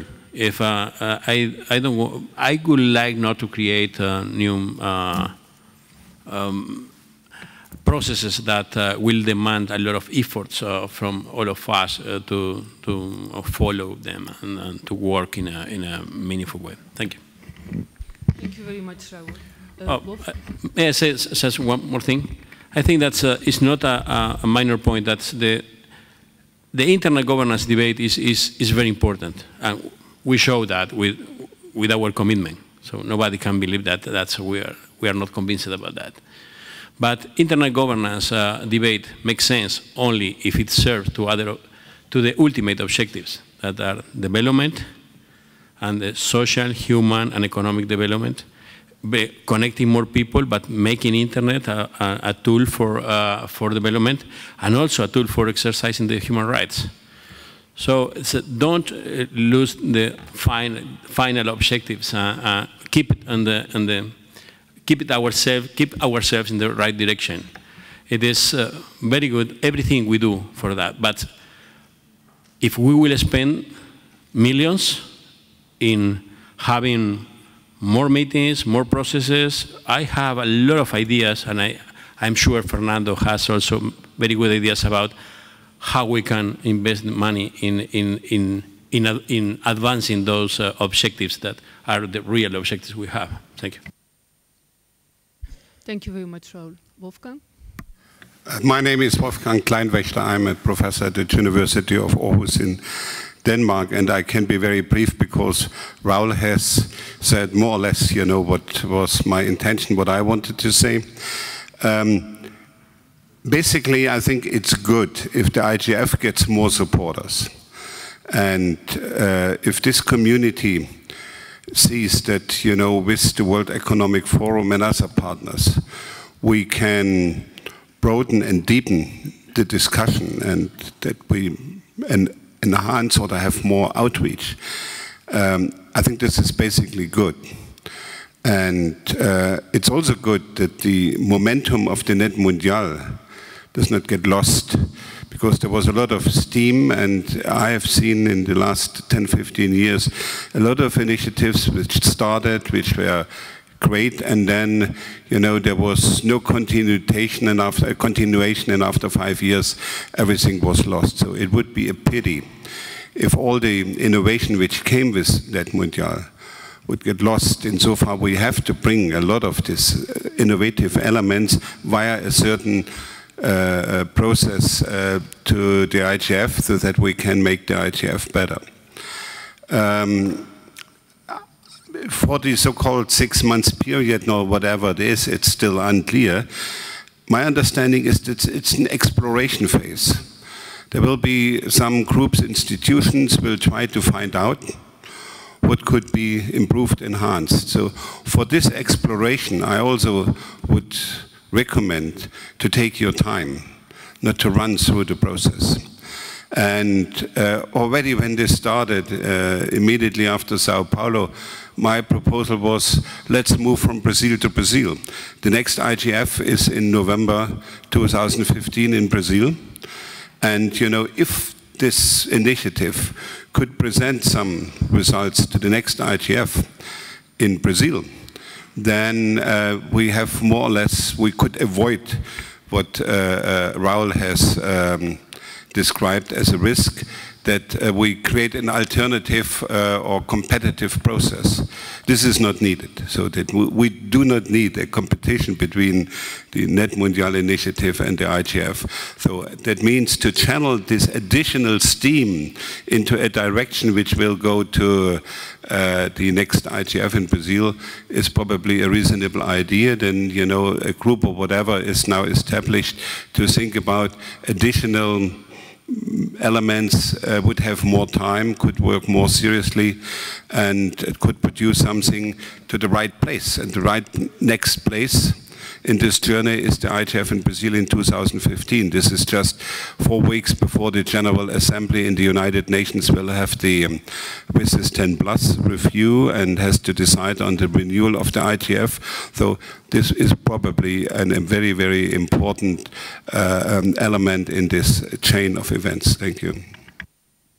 Thank you. At the moment, I have 7 more people who wanted to make an intervention. I just want to check with Henriette or Marilia how much more time we have to have a sense of... I think we need to come to an end. I think we just, if you can just leave a little bit of time at the end for closing remarks. We'd asked a few people to just make some closing reflections. So I would suggest that you close the speaker list of that, and then you and Bill can just give the closing panel a chance to make quick remarks. Okay, but we can still take those 7. Well, it's now 6 o'clock. We were supposed to finish at when? Sorry? Now. So I think maybe not. I think maybe you can't take all 7. Take 3. Let's do a NETmundial procedure, right? Everybody gets, let's say 1 minute. I think 30 seconds is unfair. Probir, you're first. Well, the Probir Purkayasta, that part cannot be a part of the 30 seconds. Okay. I think the very important issue is the WEF has made very clear they have what's called a global redesign initiative in which they feel multilateral institutions have failed. Now it's a task of WEF who can get influential companies, government leaders, private independent thinkers, civil society to craft out a new solution for the world. So WEF is also very clear that it is responsible to its core constituency, which is business. So I don't think there is even an iota of doubt that it is a business-led initiative for redesigning the world. That's what WEF is. And we should welcome it as an initiative of business trying to do certain things. Sorry. Yeah, we should welcome it as business trying to do certain things. My problem is talking about NETmundial initiative, that it is trying to build on what was a global process, which is very different from what WEF stands for. And I think the NETmundial initiative in that sense, not in the sense of WEF, but NETmundial should really flow into the IGF and not into WEF initiative. Ding. I think that is really appropriation, and that's the unfortunate part of it. Thank you. Marilia, you were next. Thank you. I think that the NETmundial initiative is part of a more general trend. You know, we are moving from a space, a national space that used to be the space for the development of public policies to the development of public policies on transnational networks. And this is happening not only in internet governance, but it's clearly seen in internet governance. The problem is the democratic ways of controlling policy development are increasingly national. And we don't have ways of democratic control or accountability when policies are developed in transnational network. We don't have processes. Processes for development of policies in the transnational level are still very opaque.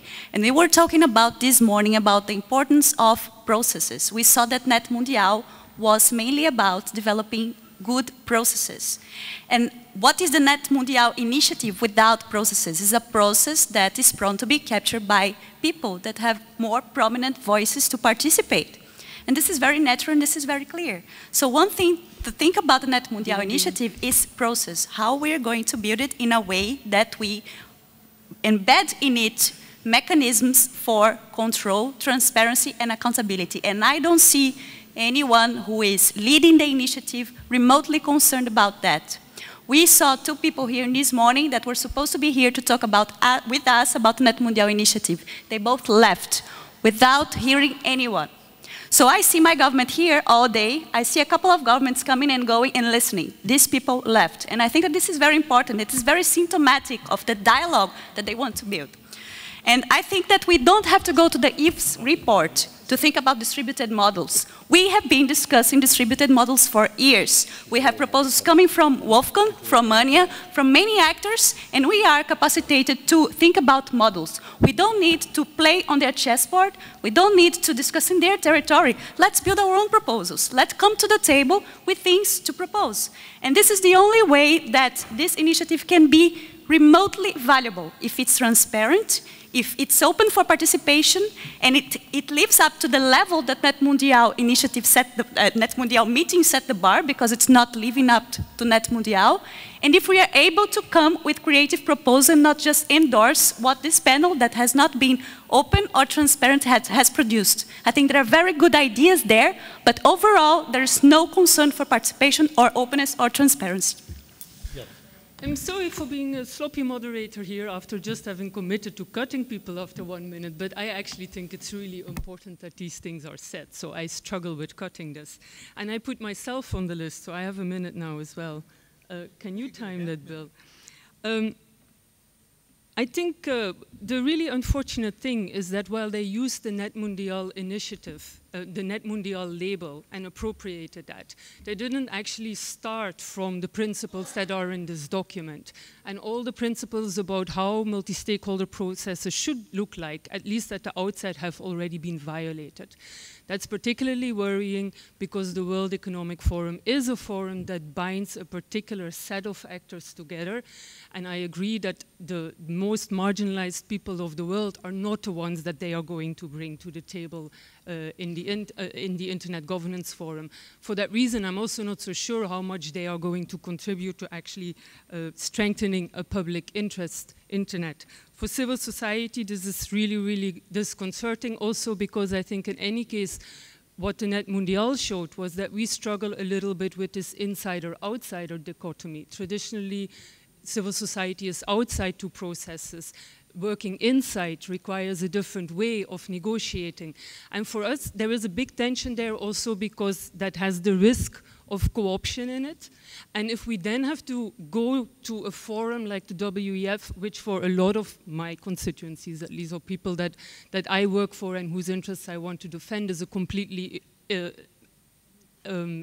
illegitimate forum in general on all issues, and really questioned. It's very difficult for us to explain why we would engage there and still claim that we have legitimacy. And I think the fact that there's been so little sensitivity for these kind of tensions is really unfortunate. That was my slightly more than, I'm not going to look. Matthew. Thanks. Briefly, I fully support the concerns that my civil society colleagues have raised about the process with regards to NETmundial initiative. However, we spend too much time wondering and worrying about initiatives. We have in front of us, I'm looking at it right now, Internet Governance Process Principles, the most widely endorsed by rough consensus and the most elaborated set of principles that we have that talk about open and participative processes for governance and policy making. We should be doing something with them.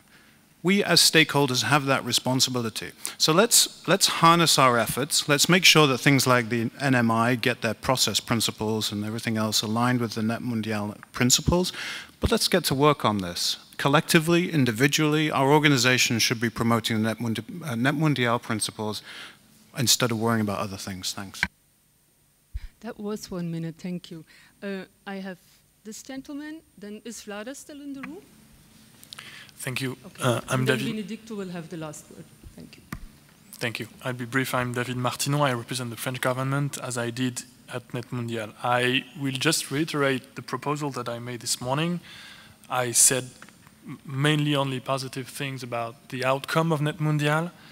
And maybe it's because I'm lazy, but I don't like to work for nothing. So we have a statement. We in Paris think it's a very good statement. So just a few questions. Do we agree on the fact that it's a good statement? Do we like this statement enough up to the point that we would like to see at least most of its provisions made binding? How do we do this? And how do we try to take back those countries, big countries, who denied any legal strength to the text? How do we take back Russia? How do we take back the government of India into the process?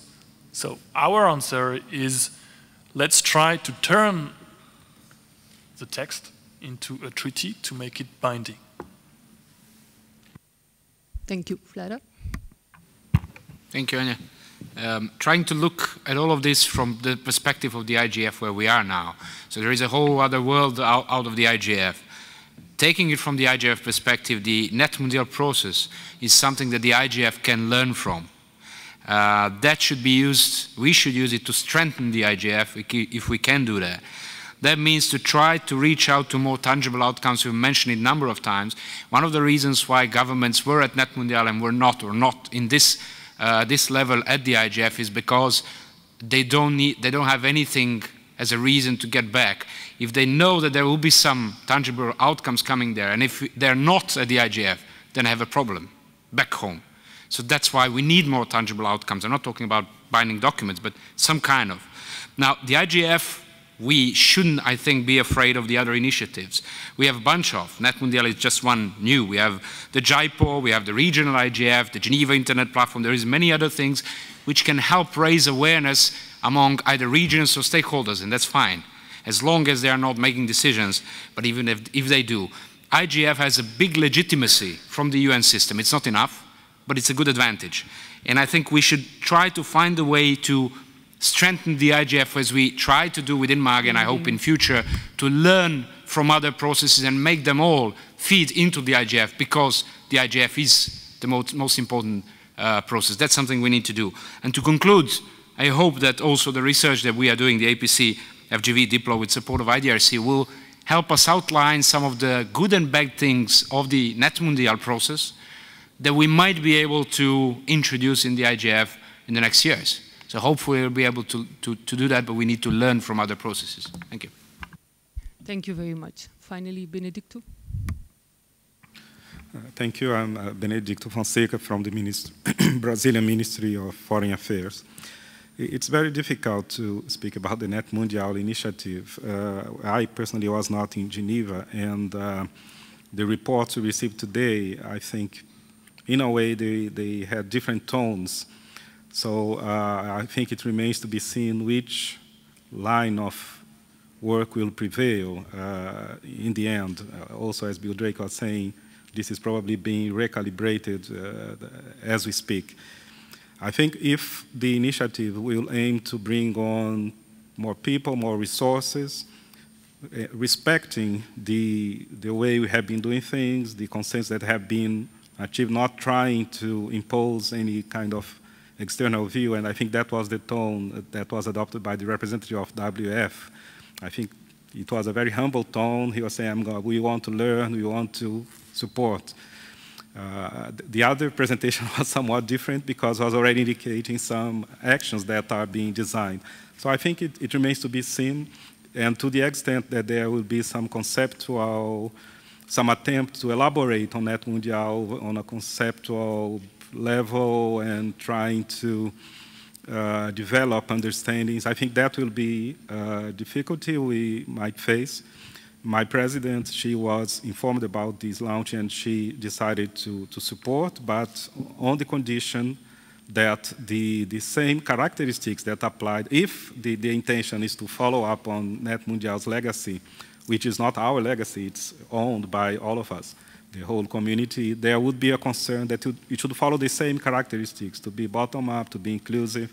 So there is a concern that if there are already some mechanisms and some agreements that have been pre-designed, that would be a problem because we don't think that would be the right approach to take. But again, if the intention is, we don't know what would be the final outlook, to bring on board people that are not well, but that will support and enable and play some catalyzer, I think that's, we should maybe take a positive approach, cautiously, optimistic approach, but cautiously, of course, but not close the door for the possibilities that other people would come and join and add value to what we are doing in respecting the way of doing things in IGF. I apologize, I will have to leave. Right now we have a consultations.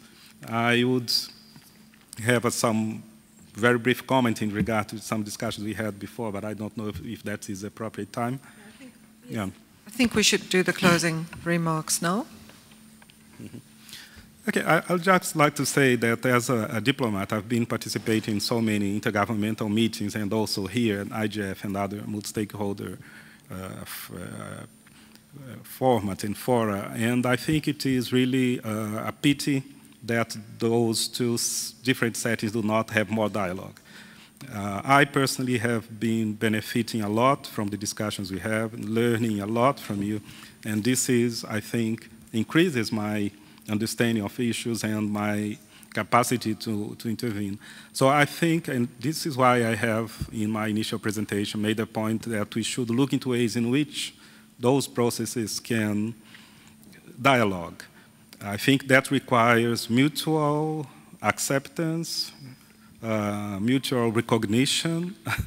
I have seen on both sides, I should say, resistance to do this. I have been in those settings listening to people saying governments do not belong here, they don't have anything to do here.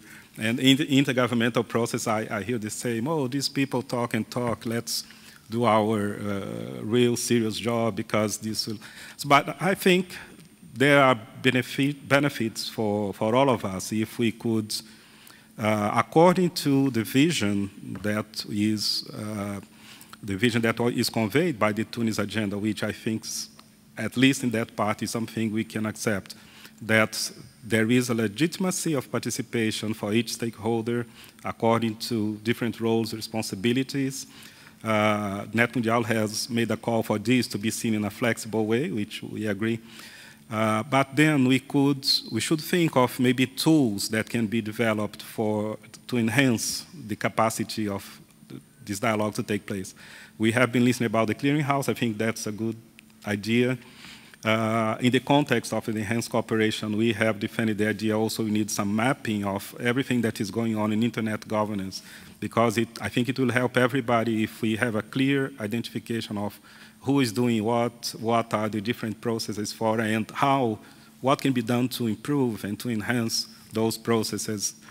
Each stakeholder, each participant bringing the best to the table, the inputs, and improving the collective work of the system. I don't think this is an idealistic and not realistic view. I think governments are not immune, and if they see there is a benefit in this multi-stakeholder format in improving the kind of decisions that are made, that this will bring to them more good information, evidence-based information.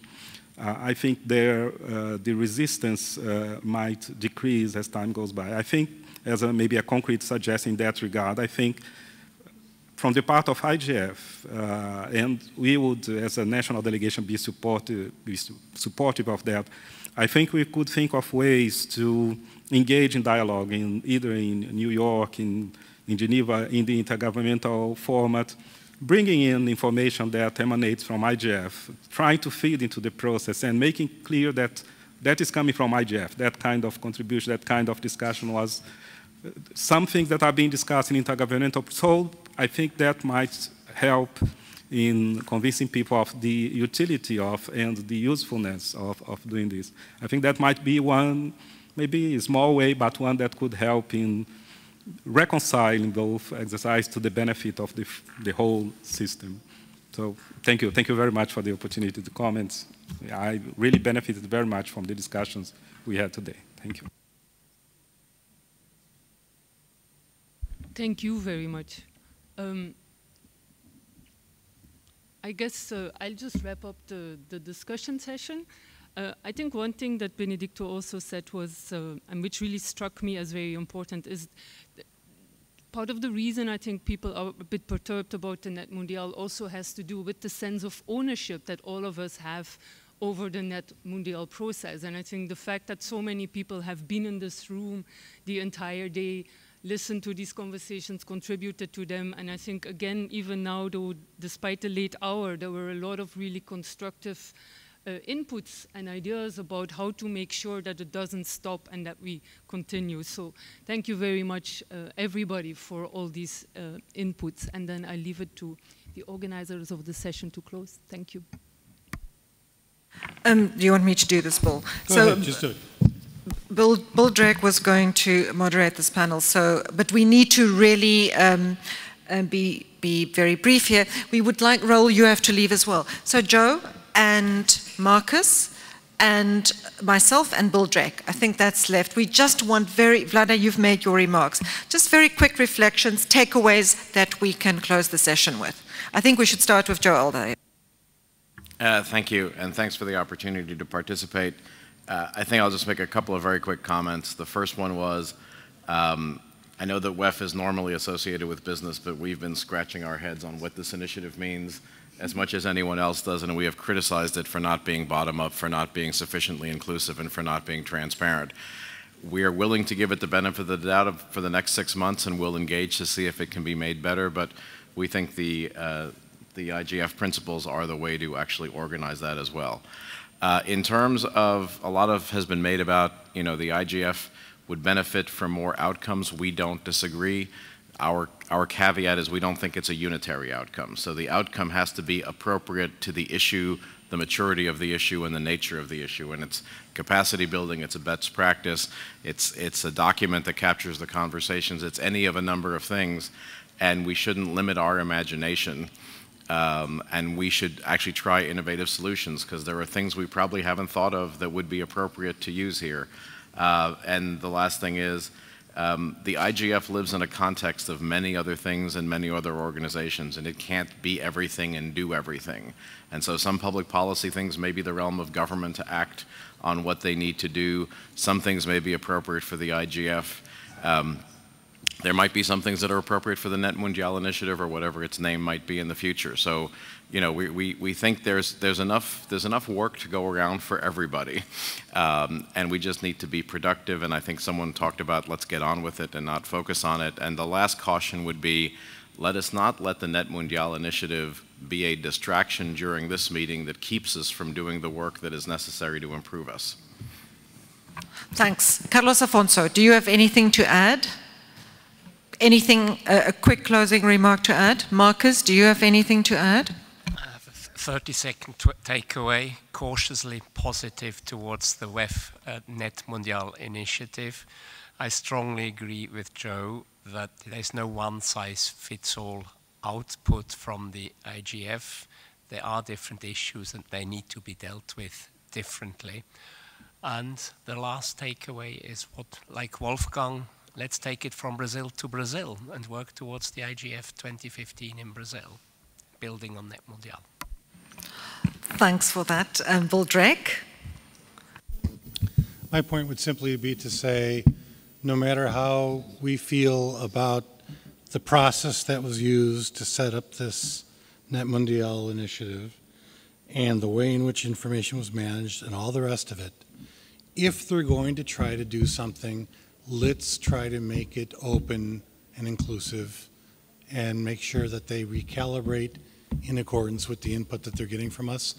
And from what I hear from people who are involved, not so much Fadi, but other key people involved, they're totally open to doing that. So let's try to push them. Well, one suggestion might be that they change the name, and that might relieve the expectation and shift the perceptions of this initiative and give it its legitimacy to work in its own sector and with its own constituency, but not to claim the name NETmundial Initiative. And well, I want to really apologize deeply for the poor time management that we exercised today. So apology and thanks very much to everyone for staying and for contributing. And certainly the research team will try and capture the input from today and record it and share it. Thanks.